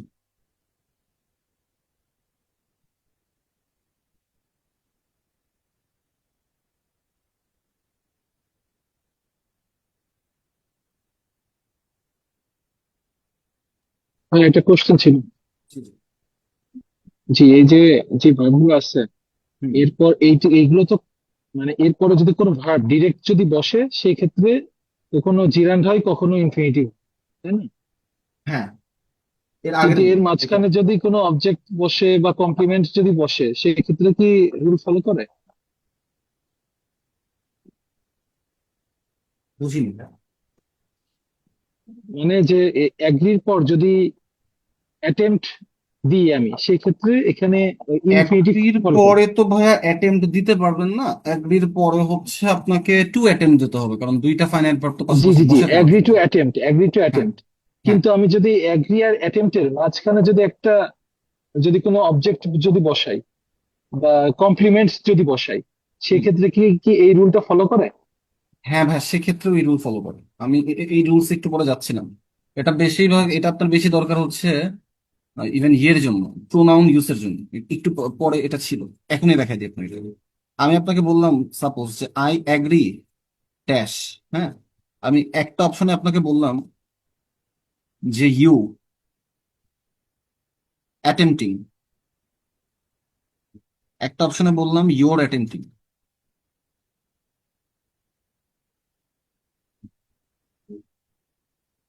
এবং এটা ফলো করাটা কেন জরুরি এটাও আমি আপনাকে বোঝাচ্ছি। অ্যাগ্রি ইউ টু অ্যাটেম্পট, দেখেন, প্রথমত এটা আমি বাদ দিই, কারণ হচ্ছে ভার্ব প্লাস, আপনারা প্রোনাউনের রুলসে যদি এখন ফেরত যান, ভার্ব প্লাস আইএনজি এর আগে আপনার পজিটিভ অ্যাডজেক্টিভ বসানোর কথা, হ্যাঁ, তো এটা আপনি পজিটিভ অ্যাডজেক্টিভ আকারে বসান নাই। এইখানে আসেন, ইউ এর এটা হচ্ছে অবজেক্টিভ ফর্ম, আর এটা হচ্ছে ইউ এর পজিটিভ ফর্ম। আপনি যদি অ্যাটেম্পটিং দেন, তাহলে এইটা অ্যান্সার, যদি অ্যাটেম্পটিং বসাতে হয়। যদি ইনফিনিটিভ বসাতে হয় তাহলে এইটা অ্যান্সার, কারণ ইনফিনিটিভের আগে অবজেক্টিভ প্রোনাউন বসে, ভার্ব প্লাস আইএনজি এর আগে পজিটিভ প্রোনাউন বসে। এখন আমাকে তখন লক্ষ্য করতে হবে যে আমি আগে কি বসাচ্ছি, আমি আগে অ্যাগ্রি বসাচ্ছি। তাহলে অ্যাগ্রি বসাইলে কি দিতাম, ভার্ব প্লাস আইএনজি নাকি to plus V one? To plus V one দিতাম, তাহলে ভার্ব প্লাস আইএনজি হবে না। এবং টু প্লাস ভি ওয়ান এর সাথে কার সম্পর্ক, অবজেক্টিভ প্রোনাউনের সম্পর্ক। সো এই মাঝখানে যদি আপনি অবজেক্ট আনেন, ও এই ইনফিনিটিভ তো ফলো করবেই, এবং তার উপর ডিপেন্ড করবে যে অবজেক্টের ফর্মটা কেমন হবে। বুঝছেন? জি ভাই, বুঝছি, ক্লিয়ার। হ্যাঁ, বাট এখানে নাউন বসালে তো এই ঝামেলা নাই। কিন্তু যদি আপনি মানে আপনি হচ্ছে যে কোশ্চেন করলেন, ওইখান থেকেও ইভেন গ্রামার কোশ্চেন আসতে পারে প্রোনাউন, যে ওইখানে একটা প্রোনাউন বসায় দিল এবং প্রোনাউন বসায় বললো যে এবার প্রোনাউনের কোন ফর্ম বসবে। সো প্রোনাউনের কোন ফর্মটা আপনি, এই যে দুইটা অ্যান্সারই কারেক্ট, ইউর অ্যাটেম্পটিং এবং ইউ টু অ্যাটেম্প্ট। সো আমার কমপ্লিটলি ডিপেন্ড করতেছে আমি অ্যাটেম্পটিং বসাবো নাকি টু অ্যাটেম্প্ট বসাবো, এবং এইটা নির্ভর করবে আবার এই যে এই ভার্বের উপর। ওকে,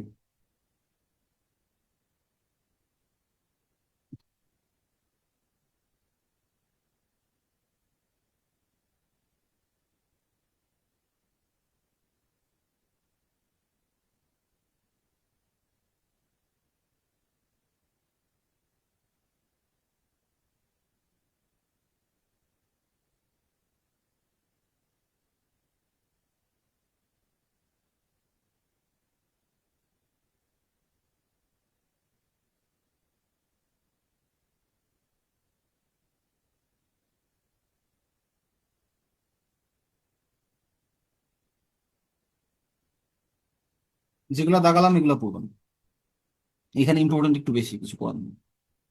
আচ্ছা, ভার্ব প্লাস প্রিপোজিশন ফলোড, এইটা আপনার পড়া লাগবে না, কারণ আপনি জানেন প্রিপোজিশনের পরে ভার্ব প্লাস আইএনজি বসে, আপনি জাস্ট এইভাবে মনে রাখবেন। এই যে টু, এই প্রিপোজিশনের পরে ভার্ব প্লাস আইএনজি বসে, এগুলো আপনি জানেন, তো এটা আপনার পড়ার দরকার নেই, এটা বাদ। খালি এই রুলসটা মনে রাখলেই হবে। আপনাকে যেটা জানা লাগবে সেটা হচ্ছে যেই সমস্ত টু এর পর ভার্ব প্লাস আইএনজি হয়, এই যে এই তিনটা মনে রাখা লাগবে। এই বাদেও কিছু টু আছে, উইথ এ ভিউ টু,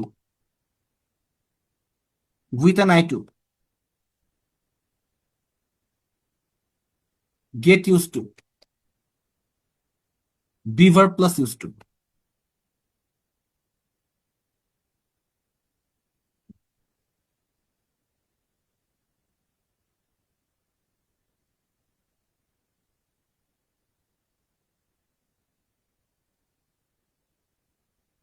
এইগুলো আমাকে মনে রাখতে হবে যে এই সমস্ত জায়গাতে টু থাকার পরেও ভার্ব প্লাস আইএনজি বসতে পারে।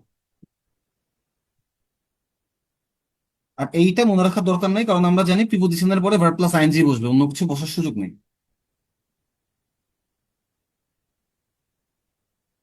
আচ্ছা, এই অ্যাডজেক্টিভ গুলার পরে ভার্ব প্লাস আইএনজি বসে, এন্ড দেন এগেন আমরা এই প্রিপোজিশন গুলো মনে রাখবো না, আমরা শুধু অ্যাকাস্টম টু মনে রাখবো, এই অ্যাকাস্টম টু দা মনে রাখবো। সো এটা আপনি এর মধ্যেই পড়ে ফেলেন। আচ্ছা, আপনি যদি এগুলা পড়তে চান, এটার অ্যাকচুয়ালি প্রিপোজিশন গুলো মনে রাখতে হবে। অ্যাপ্রুভের পরে অফ বসে, কাউন্টের পরে অন বসে, ডিপেন্ডের পরে অন বসে। এই প্রিপোজিশন গুলা কিন্তু বেশি ইম্পর্টেন্ট। আপনার এদের পরে ভার্ব প্লাস আইএনজি হয়, এই স্টাইলে মনে রাখার দরকার নেই। আপনি যেটা মনে রাখতে পারেন যে কেবাবলের পরে অফ বসে, ফন্ডের পরে অফ বসে, এইগুলা কিন্তু অ্যাপ্রোপ্রিয়েট প্রিপোজিশন, এরপরে অন্য কোনো প্রিপোজিশন বসানোর সুযোগ নেই। তো এইটা আপনারা এই প্রিপোজিশন গুলা মনে রাখতে পারেন। এই ওয়ার্ডের পরে ভার্ব প্লাস আইএনজি বসে, এটা মনে রাখার দরকার নাই, কারণ প্রিপোজিশন যদি বসানি তাহলে ভার্ব প্লাস আইএনজি বাদে অন্য কোনো কিছু বসানোর সুযোগ নাই। And same goes for this, preposition বসাইলে ভার্ব প্লাস আইএনজি বাদে বসানোর কোনো সুযোগ নেই অন্য কোনো কিছু। সো আপনি যেটা করতে পারেন, কোনটার পরে কি প্রিপোজিশন বসে আপনি এইটা পড়তে পারেন। এরপর অ্যাডজেক্টিভ ফলোড বাই ইনফিনিটিভ, এই যে অ্যাবেল খুবই important, anxious important, easy, hard, good, pleased, difficult, যেগুলো দাগালাম এগুলো করতে হবে। আচ্ছা, এই যে এই লাইনটা পড়বেন একটু ভালো করে, যে অ্যাবেলের পর টু প্লাস ভি ওয়ান বসে, কিন্তু ক্যাপাবেলের পরে of plus verb plus ING বসে, এটা বেশি ইম্পর্টেন্ট। অ্যাবেলের পর টু প্লাস ভি ওয়ান বসে, so able to plus V one, কিন্তু ক্যাপাবল যদি দেন তাহলে capable of plus verb plus ING.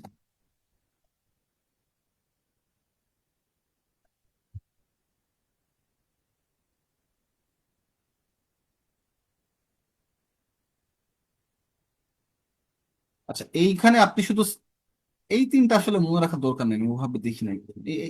এই তিনটা দরকার, এটা তো আপনি স্টপের পর ভার্ব প্লাস আইএনজি বসে এটাই মনে রাখেন, এটা আলাদা ভাবে ইউজ করেন। এখানে আপনার একটা মনে রাখেন স্টপ, এটার সাথে আর একটা জিনিস অ্যাড করে দিন স্টপ, স্টপের পরে ভার্ব প্লাস আইএনজি, এটাই মনে রাখেন। কখন টু প্লাস জি ওয়ান, কখন ভার্ব প্লাস আইএনজি, স্টপের ওইটা তো দরকার নেই। প্রোনাউনে এই যে আমি আপনাকে কেবল যে কথাটা বললাম, এই প্রোনাউনে এই সেম কথাটা লেখা আছে যে যদি কখনো আমার ইনফিনিটিভ বসান তাহলে আগে অবজেক্টিভ প্রোনাউন বসবে, কখনো যদি জিরান বসানোর দরকার হয় তাহলে হচ্ছে তার আগে পজিটিভ অ্যাডজেক্টিভ বসবে। হ্যাঁ, এবং এটা ডিপেন্ড করবে ওই ভার্বের উপর, আপনি কোন ভার্বটা ইউজ করতেছেন তার উপর। ওকে, সো এইটা বেশ চ্যালেঞ্জিং পার্ট। এখন আমি আবারও বলতেছি, আপনি এই পোর্শনটা পড়বেন কি পড়বেন না এটা আপনার কল, আমি পড়ে যাই নাই, আমার বেলায় আসে নাই। এখন আপনি না পড়ে গেলে আপনার বেলায় আসতে পারে, আবার আপনি পড়ে গেলে আপনার বেলায় নাও আসতে পারে, এটা খুব একটা ইম্পর্টেন্ট না, বাট আসতে পারে যেহেতু আইডিয়া। ওকে, সো এই শীতে আর কি তেমন কোনো কিছু নাই, এই শীতে তেমন কোনো কিছু নাই, এটা ছোটখাটো কিছু টপিক ছিল।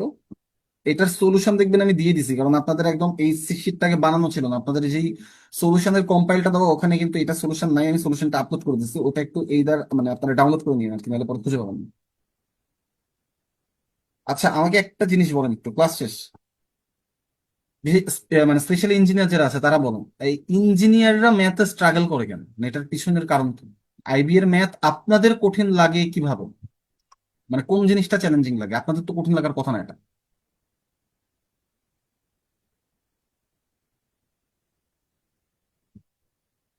যারা হচ্ছে চ্যালেঞ্জ ফেস করেন, মানে কোন জায়গাটাতে ফেস করেন?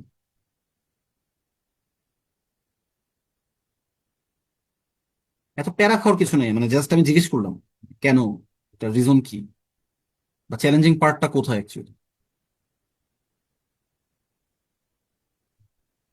ভাই অ্যালজেব্রাতে অনেক সময় ওই কিছু কিছু জিনিস থাকে যে এগুলো নান অফ দিস উত্তর হয়, কিন্তু ওই যে কখন ইন্টিজার নেব এইগুলো অনেক সময় মাথা থেকে হারায় যায় যখন ম্যাথ সলভ করতে বসি।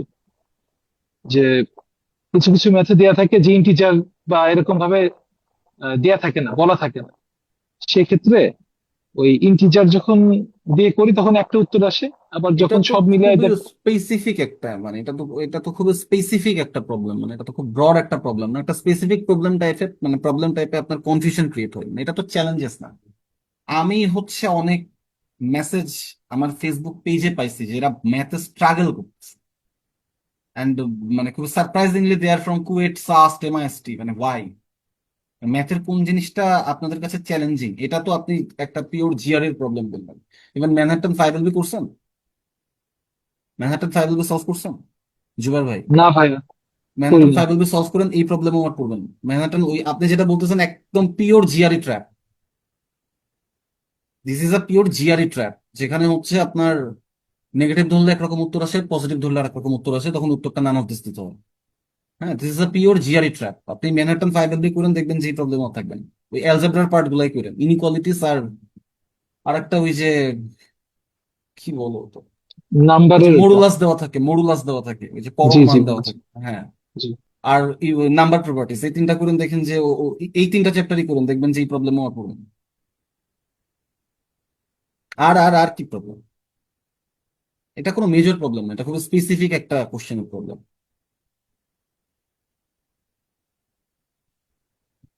না, সায়েন্সের স্টুডেন্ট ধরে ধরে জিজ্ঞেস করতে হবে। ভাইয়া আর একটা প্রবলেম যেটা ডেটা সাফিসিয়েন্সিতে যখন টাইমের কনস্ট্যান্ট থাকে তখন ওই মাথায় আসেন যে কি হওয়া উচিত। এটাও তো চ্যালেঞ্জ হলো। এই তাসিন আপু, আপনার কি প্রবলেম হয়? ভাইয়া আমার স্পেসিফিক্যালি হচ্ছে প্রফিট এন্ড লস এর ম্যাথ গুলো সলভ করতে একটু প্রবলেম হয়েছিল। ইন্টারেস্টের কিরকম? ম্যাথ গুলো মানে সলভ গুলো করতে হচ্ছে প্রবলেম মানে প্রফিট হয়েছিল। এন্ড লসে আপনার ইন্টারেস্ট চ্যালেঞ্জিং পার্ট করতে কি ছিল? আমারও প্রবলেম হয়েছে, ইন্টারেস্টের ম্যাথগুলো। এই প্রবলেম গুলো ইন্টারেস্টের হচ্ছে ম্যাথ খুব ভাই, একটা আশেটাশে না যদিও, হ্যাঁ বলো।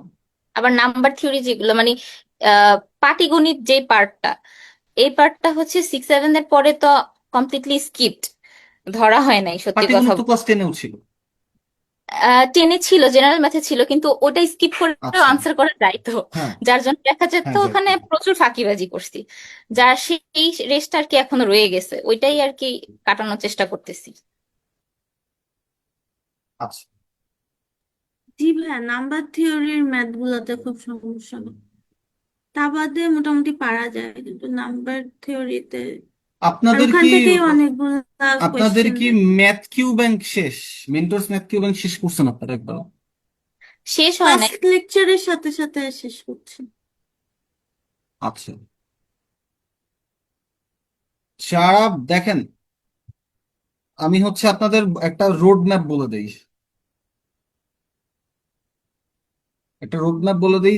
আপনাদের যদি নাম্বার প্রপার্টিসে ঝামেলা হয়, নাম্বার প্রপার্টিস মানে একদম এই নাম্বার প্রপার্টিস এর মধ্যে যা যা আছে ওই, এটা হচ্ছে আপনার ওই সংখ্যা রেখা, নাম্বার লাইন, তারপর হচ্ছে ওই আপনার ইন্টিজার, ফ্র্যাকশন, দেন হচ্ছে আপনার পাওয়ার, এক্সপোনেনশিয়াল, একদম যা যা আছে এই সবকিছু আপনি মেইনলি জিআরইর বই ঘাটবেন। এগুলোর জন্য আপনারা এটা ফলো করতে পারেন, ম্যানহাটন ফাইভ এলবি। আচ্ছা। এরপরে অ্যালজেব্রা। অ্যালজেব্রা তো খুব একটা নাই, এর মধ্যে অ্যাকচুয়ালি আছে হচ্ছে ইনইকুয়ালিটিজ, ফাংশন,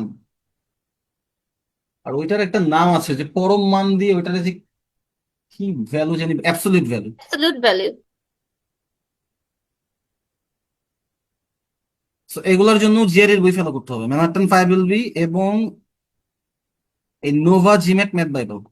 একদম স্পেসিফিক এই চ্যাপ্টার গুলাই করবেন, আমি আপনাকে যেগুলো বলতেছি।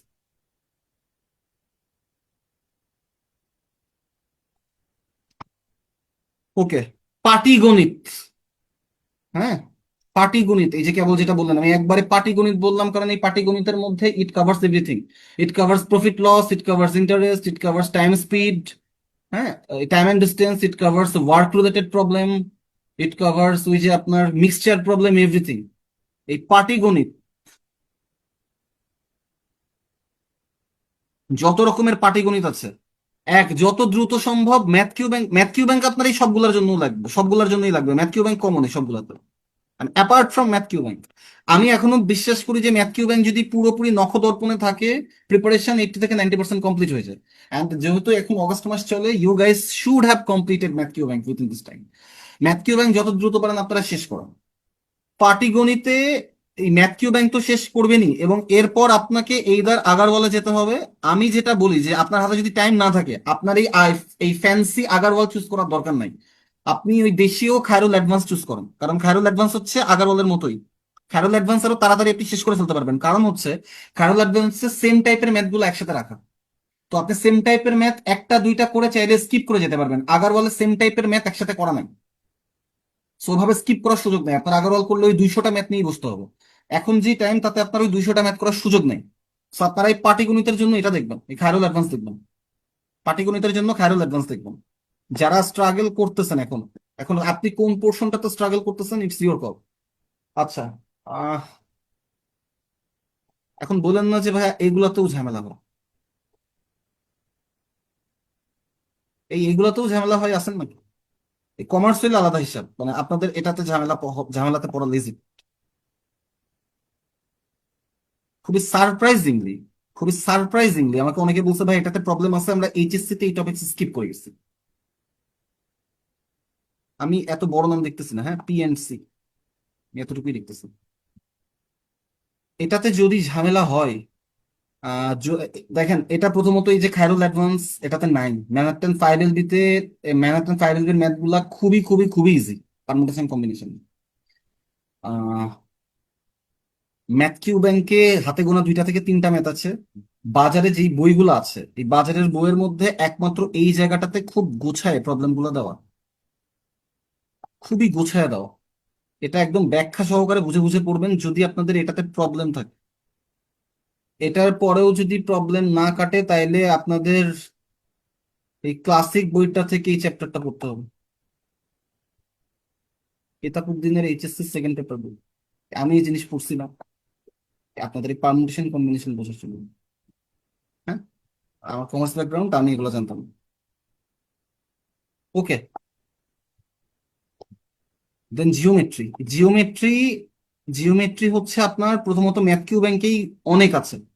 সেটার জন্য ম্যাথকিউ ব্যাংক খুব চমৎকার সোর্স। ম্যাথকিউ ব্যাংক তো আপনাকে করতেই হবে। এর বাইরে নোভা জিম্যাট ম্যাথ বাইবেল, এটাও বেশ চমৎকার সোর্স।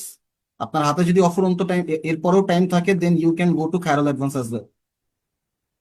আর একটা জিনিস আমি আপনাকে বলে রাখি, নেভার এভার ভুল করেও যেন জিওমেট্রি পার্ট স্কিপ করে পরীক্ষা দিতে চলে যাবেন, ভুল করেও না।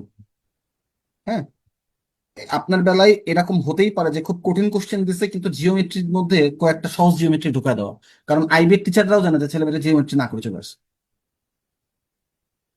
এবং জিওমেট্রি থেকে যদি আপনাদের কেউ বোঝায় থাকে যে 1-2টা কোশ্চেন আসে, এটা স্কিপ করা যায়, এটা আপনার জন্য কাল হয়ে দাঁড়াবে। 25টা কোশ্চেনের মধ্যে পরপর 2বার 65, 66, আমি যে 2বার পরীক্ষা দিছি পরপর 2বারই 6টা করে কোশ্চেন এসেছে জিওমেট্রি থেকে। তো একটা টপিক্স থেকে 6টা কোশ্চেন, আপনি এর বেশি আর কি চান? আর কত আসবে? এটা তো মানে 24% কোশ্চেন এসছে একটা টপিক্স থেকে। সো যারা যারা যে টপিক্সে স্ট্রাগল করতেছেন, এই হচ্ছে আপনার ব্রেকডাউন। হ্যাঁ, এটা হচ্ছে আপনাদের ব্রেকডাউন। আপনারা এই স্পেসিফিক বইগুলা দেখতে পারেন, আপনারা এই স্পেসিফিক বই দেখতে পারেন। এই সবকিছুই আমি ঘাটছি 60-15 ইনটেকের আগে, 66 ইনটেকের আগে আমি কিছুই বলি।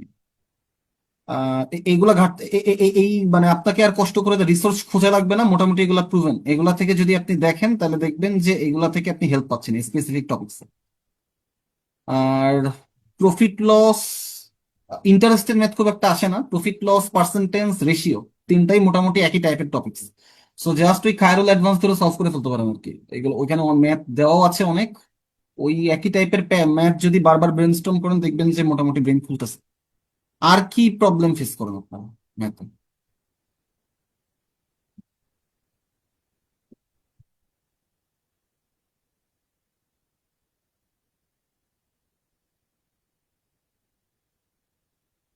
আপনারা কি ফুল পরীক্ষা টরীক্ষা দিচ্ছেন কখনো স্টপ ওয়াচ অন করে? এটা সবাইকে বলতেছে, এখনো শুধু ইঞ্জিনিয়ার না। স্টপ ওয়াচ অন করে কখনো ফুল পরীক্ষা দিচ্ছেন?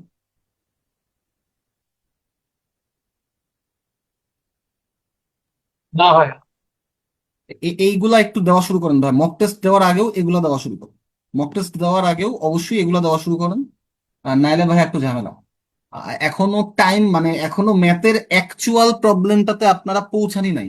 এই সবই খুবই কি বলবো, খুবই অ্যাভয়েডেবল প্রবলেম।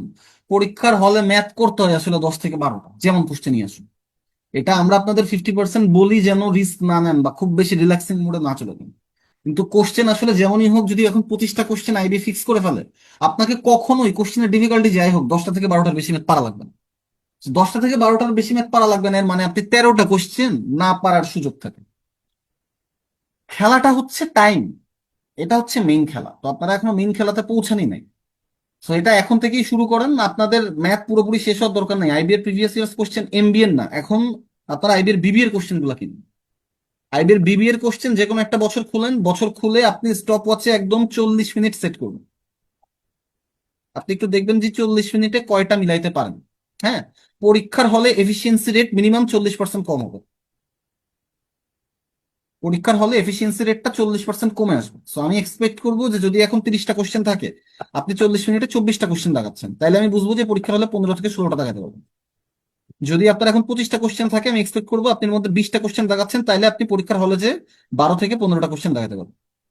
হ্যাঁ, এটা এটা 40% কমে আসবে, আনলেস আপনি প্রচন্ড রিল্যাক্সিং মোডে পরীক্ষা দিতে না যান। এখন এই প্রচন্ড রিল্যাক্সিং মোডে পরীক্ষা দিতে পারা, এটা একটা কোয়ালিটি। এটা এটা খুব খুব খুব কম ক্যান্ডিডেটের মধ্যেই থাকে। এবং এই ক্যান্ডিডেট গুলা জেনারেলি ওই এক্সামটা ক্লিয়ার করে ফেলে। আপনারা যেদিন পরীক্ষা দিতে ঢুকবেন, পরীক্ষা দিয়ে যেই মুহূর্তে বের হবেন, ওই দিন আপনাদের মনে পড়বে আমার এই কথাটা। আপনারা যারা অনেকদিন ধরে প্রিপারেশন নিচ্ছেন, আজকে আপনার যেই প্রিপারেশন না, এবং আজকে যে প্রিপারেশন, মানে this is more or less enough. Preparation আপনাকে এর থেকে বেশি ম্যাক্সিমাম আর 5% হেল্প করবে।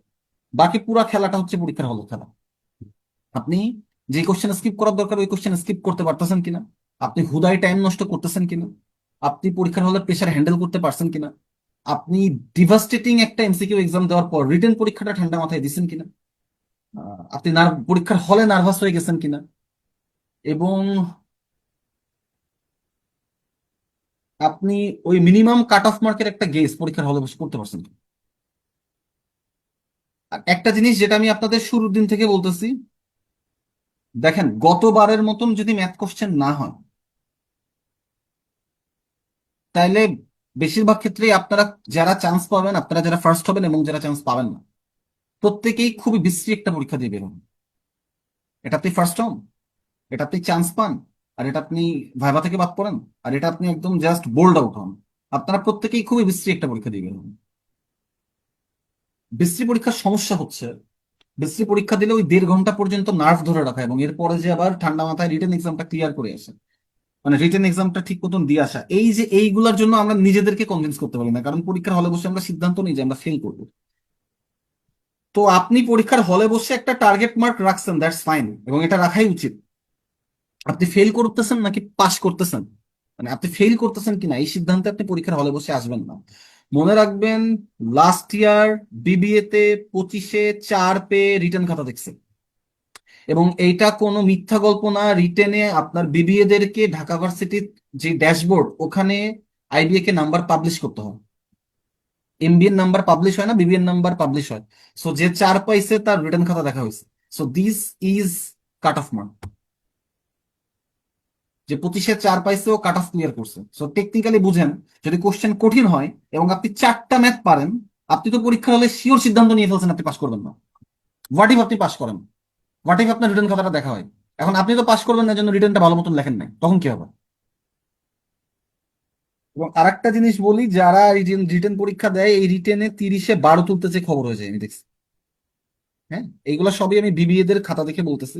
তো এমবিএ তেও যে এটা খুব বেটার হয়ে যাবে এমন কিছু না, কারণ বিবিএ রা তো তাও কেবলমাত্র ইন্টারমিডিয়েট পরীক্ষা দিয়ে রিটেন লিখতে বসলো, আপনাদের সাথে তো ইংরেজির সম্পর্ক নাই আজ 4-5 বছর।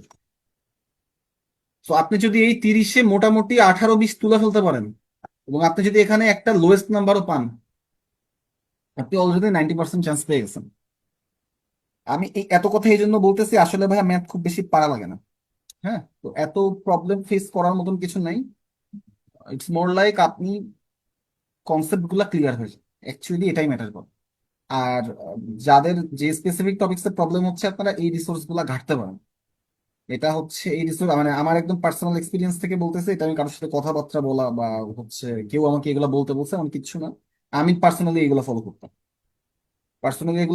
আপনারা এই যে আমি যেই যেই বই যেই যেই টপিক্স এর জন্য বললাম, এই জায়গাতে হেল্প পাবেন। ইভেন খায়রুল অ্যাডভান্স আপনি পুরাটাতেই হেল্প পাবেন, আপনার পুরাটা দরকার নেই করার, আপনার এখন আর পুরোটা করার মতন কোনো সময় নেই। আর একটু পরীক্ষাগুলা ভাইয়া দেওয়া শুরু করেন, মক টেস্ট শুরু হইতে হইতে সব জায়গায় নভেম্বর মাস, এর আগে আপনি মেক শিওর করবেন আপনি বিবিএমবি এর সবগুলা পরীক্ষা দিয়ে ফেলছেন, তাই ওই কোশ্চেন ব্যাংক গুলা কিনে। তো যাদের মোটামুটি একবার প্রিপারেশন হয়েছে, তারা আস্তে আস্তে পরীক্ষা দেওয়া শুরু করেন।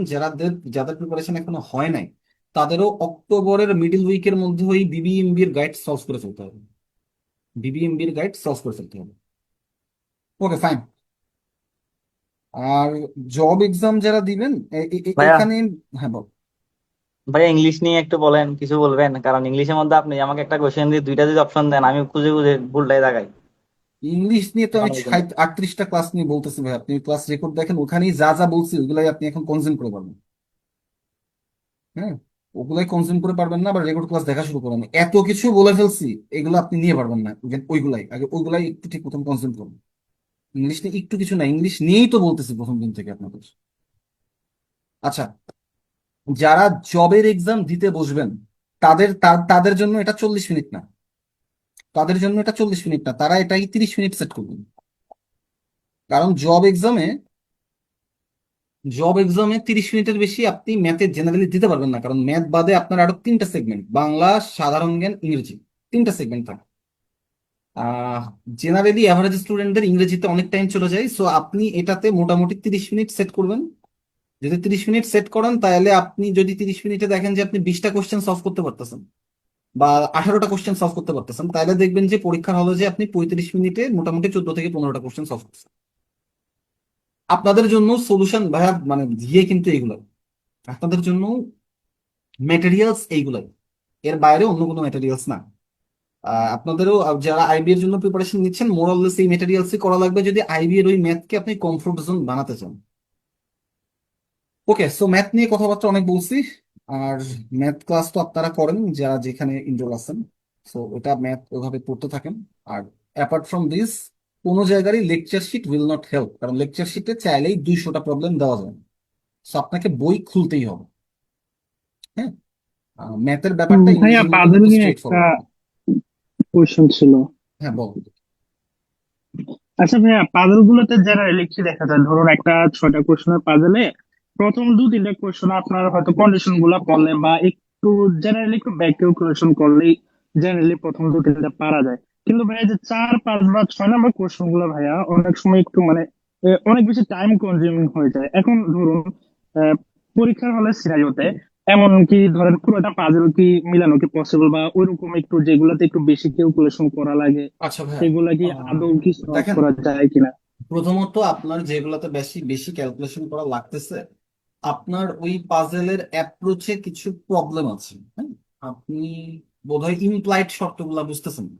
ইমপ্লাইড শর্ত কি মানে এটা আসলে এখন ব্যাখ্যা করাটা একটু টাফ। আমি জাস্ট ছোট একটা প্রবলেম দেওয়া বোঝাই। হ্যাঁ, আমি ধরেন বললাম আপনাকে যে এ সি এর থেকে বড়, আহ আবার সি বি এর থেকে বড়, So, এখান থেকে একটা ইমপ্লাইড শর্ত বের করা যায় যে এ বি এর থেকেও বড়। পাজেলে এরকম অনেক ইমপ্লাইড শর্ত থাকে।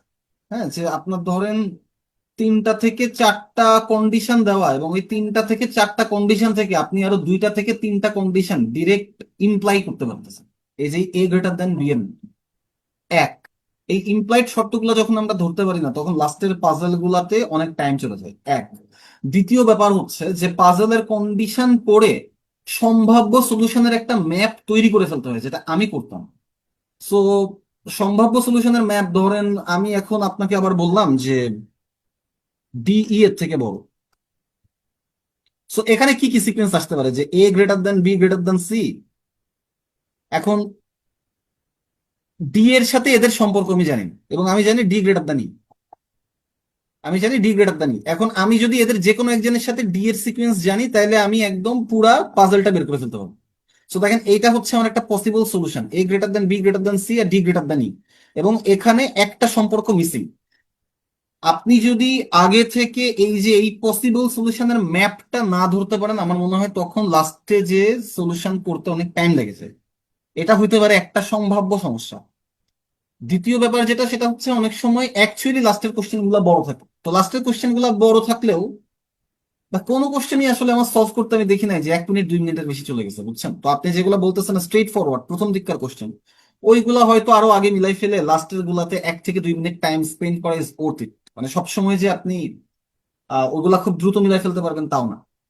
বাট দেন এগেইন, যদি এরকম হয় যে আপনার একটা পাজেলের জন্য মানে একটা স্পেসিফিক কোশ্চেনের জন্য 4-5 মিনিট চলে যাচ্ছে, তাহলে আমার মনে হয় যে আপনার এই যে এই পসিবল সলিউশন, মানে কন্ডিশন পরেই কি কি পসিবল সলিউশন আসতে পারে, এইটা আগে থেকে ম্যাপিং করা এবং ইমপ্লাইড শর্ত, এই দুইটা ধরতে আমার মনে হয় পার্সোনালি আপনার ঝামেলা হচ্ছে। এটা একটা জিনিস হইতে পারে, এটা হইতে পারে একটা কমন প্রবলেম। আচ্ছা, আপনি পাজেলে কি সলভ করছেন, মানে কি কি দেখে সলভ করছেন? পাজেলের জন্য অ্যাকচুয়ালি কি পড়েন? হ্যাঁ, জিআরই বিগ বুকের রিসোর্সটাই আপাতত ফলো করছি। জিআরই বিগ বুকের রিসোর্স যদি ফলো করেন, জিআরই বিগ বুক হচ্ছে পাজেলের মাদার বুক। এখন কত নাম্বার টেস্ট চলতেছে আপনার? ভাইয়া 12 পার করেছে। আর মেন্টরস কিউ ব্যাংক থেকে কিছু দেখেছিলাম। উইন্ডোজ কিউ ব্যাংক খুব একটা ভালো না আসলে পাজেলের জন্য। মেন্টরস কিউ ব্যাংকে ভাইয়া দেখেন, সব স্ট্রেট ফরওয়ার্ড কোশ্চেন, আপনি জেনারেলি বিগ এমন আসে বুকের না। টেস্ট 12 পর্যন্ত চলে গেছেন, মানে আপনি অনেক পাজল সলভ করে ফেলছেন। সো অ্যাপ্রোচে ঝামেলা আছে, মানে এরকম না যে প্র্যাকটিসের অভাব, প্র্যাকটিস অনেক করে ফেলছেন। আহ, আচ্ছা, তাইলে অ্যাপ্রোচে আমার আমার মনে হয় এই জায়গাগুলো আপনার আরেকবার একটু দেখাতে হবে। এখন পাজেলের বই আসলে একটাই পাওয়া যায় তো, সাইফুস পাজেল। আপনাকে এটা খুঁজতে নীলক্ষেতের পুরানো মার্কেট ঘাটতে হবে। এই বই আউট অফ পাবলিকেশন। এই ভালো বই বাজারে একটাই পাওয়া যায় তো, সাইফুস পাজেল। আপনার এই যে ও আগে আগে তখন এই স্কিল গুলো আপনার সুন্দর মতন বিল্ড হয়ে যেত, এরপরে যদি জিআরই বিগ বুকে যেতেন তাহলে বোধহয় একটু সুবিধা হতো। এটা একটা হইতে পারে way। আর আপনি 200 পাজেল পিডিএফ ওইটা একটু নামান, ওখানে আবার সলিউশন দেওয়া, তো ওই সলিউশন গুলো দেখে যদি আপনি বুঝতে পারেন। বাট আপনি 12টা টেস্ট করে ফেলছেন, এখন আর আসলে এই প্রবলেম থাকার কথা না। আপনার একটা পাজল মিলাইতে, পুরো একটা পাজল মিলাইতে কতক্ষণ লাগবে?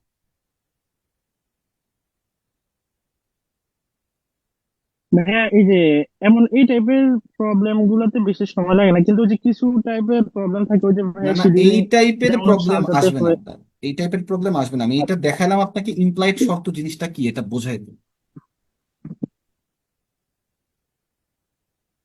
এটা বোঝাই দিই। ভাইয়া আপনার একটা পাজল করতে কতক্ষণ টাইম লাগতো? 10 মিনিটের বেশি না ভাইয়া, তবে সেটা 8টা কোশ্চেনের পাজল।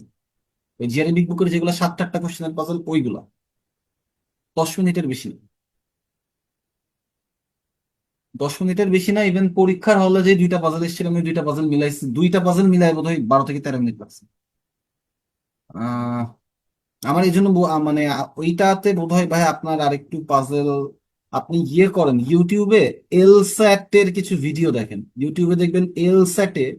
এই এলস্যাটে এখনো পাজল জিনিসটা আসে। এলস্যাট এর কিছু ভিডিও দেখেন, দেখেন ওদের অ্যাপ্রোচ দেখে যদি, মানে একদম আইবিএর যে পাজল আর এলস্যাট এর পাজল সেম। এখন এলস্যাট পরীক্ষাতেই পাজল আসে, তো ইউটিউবে আপনি এলস্যাট এর কিছু পাজল সলভের ভিডিও দেখতে পারেন, তাইলে হয়তো অ্যাপ্রোচে যদি কিছু চেঞ্জ আসে। এতক্ষণ আসলে লাগার কথা না। আর ওই 200 পাজল পিডিএফ ওদের সলিউশন আছে, তো আপনি ওদের ওই সলিউশন দেখেও যদি কিছু অ্যাপ্রোচে চেঞ্জ আনতে পারেন। আমার মনে হয় পাজলের অ্যাপ্রোচে কিছু চেঞ্জ আনা জরুরি। আর আপনারা কি সিলভি ভাই এই ভদ্রলোকের সাথে পরিচিত? না আচ্ছা।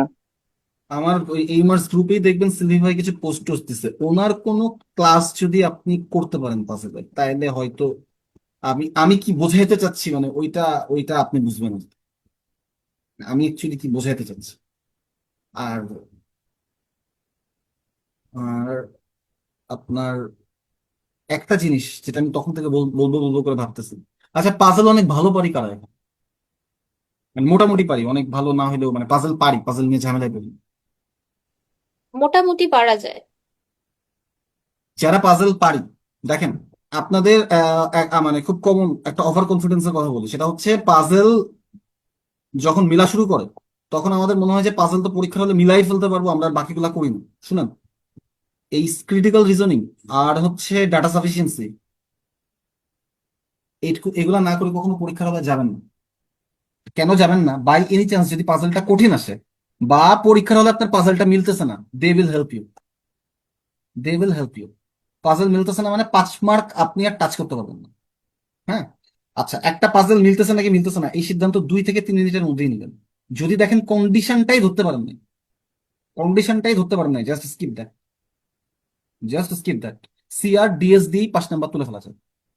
কখনো এগুলা না পড়ে পরীক্ষা হলে যাবে না, যে যত বড় মহারথী যত বুদ্ধি দিক, কখনো এই দুইটা না করে পরীক্ষার হলে যাবেন না। হ্যাঁ, কারণ হইতে পারে পরীক্ষার হলে জাস্ট পাজলটা মিলতেছে না। এটা হইতেই পারে। আচ্ছা। আর এই তো তাহলে যেগুলো বললাম ওগুলো একটু করেন, এলসেটের ভিডিও দেখেন, এলসেটের ভিডিও দেখলে আপনাদের কিছু কাজ হবে। আর আমি পার্সোনালি সিলভি ভাইয়ের কাছে পড়তাম, তো আমি পাজল করা ওনার থেকে শিখছি। হ্যাঁ। এখন আমি যেই অ্যাপ্রোচে করছি আপনাদের অ্যাপ্রোচের সাথে মনে হয় না, মানে আপনাদের অ্যাপ্রোচের সাথে ওভাবে মিলে কিনা আমি জানি না। তো সিলভি ভাই এখন যেহেতু আবার অ্যাক্টিভ, আপনারা ওনার 2 একটা ক্লাস করে দেখতে পারেন। ওনার ক্লাস ক্লাস ইউটিউবে থাকার কথা, বা ওনার একটা গ্রুপ আছে, গ্রুপেও থাকার কথা। তো এটা একটু করেন। আর দেখেন এই বইটা খুঁজে পান কিনা। এই বইটা এখন আর আউট অফ পাবলিকেশন, এই বইটা এখন আর পাওয়া যায় না, এই বইটা আমার কাছেও নেই। এই বইটা আমার কাছেও নাই, ইভেন ইন্টারনেটেও নাই। আপনারা যদি পুরাতন লাইব্রেরিতে খুঁজে পান তাহলে এই বইটা নিতে পারেন, সাইফুস পাজল বইটা ভালো।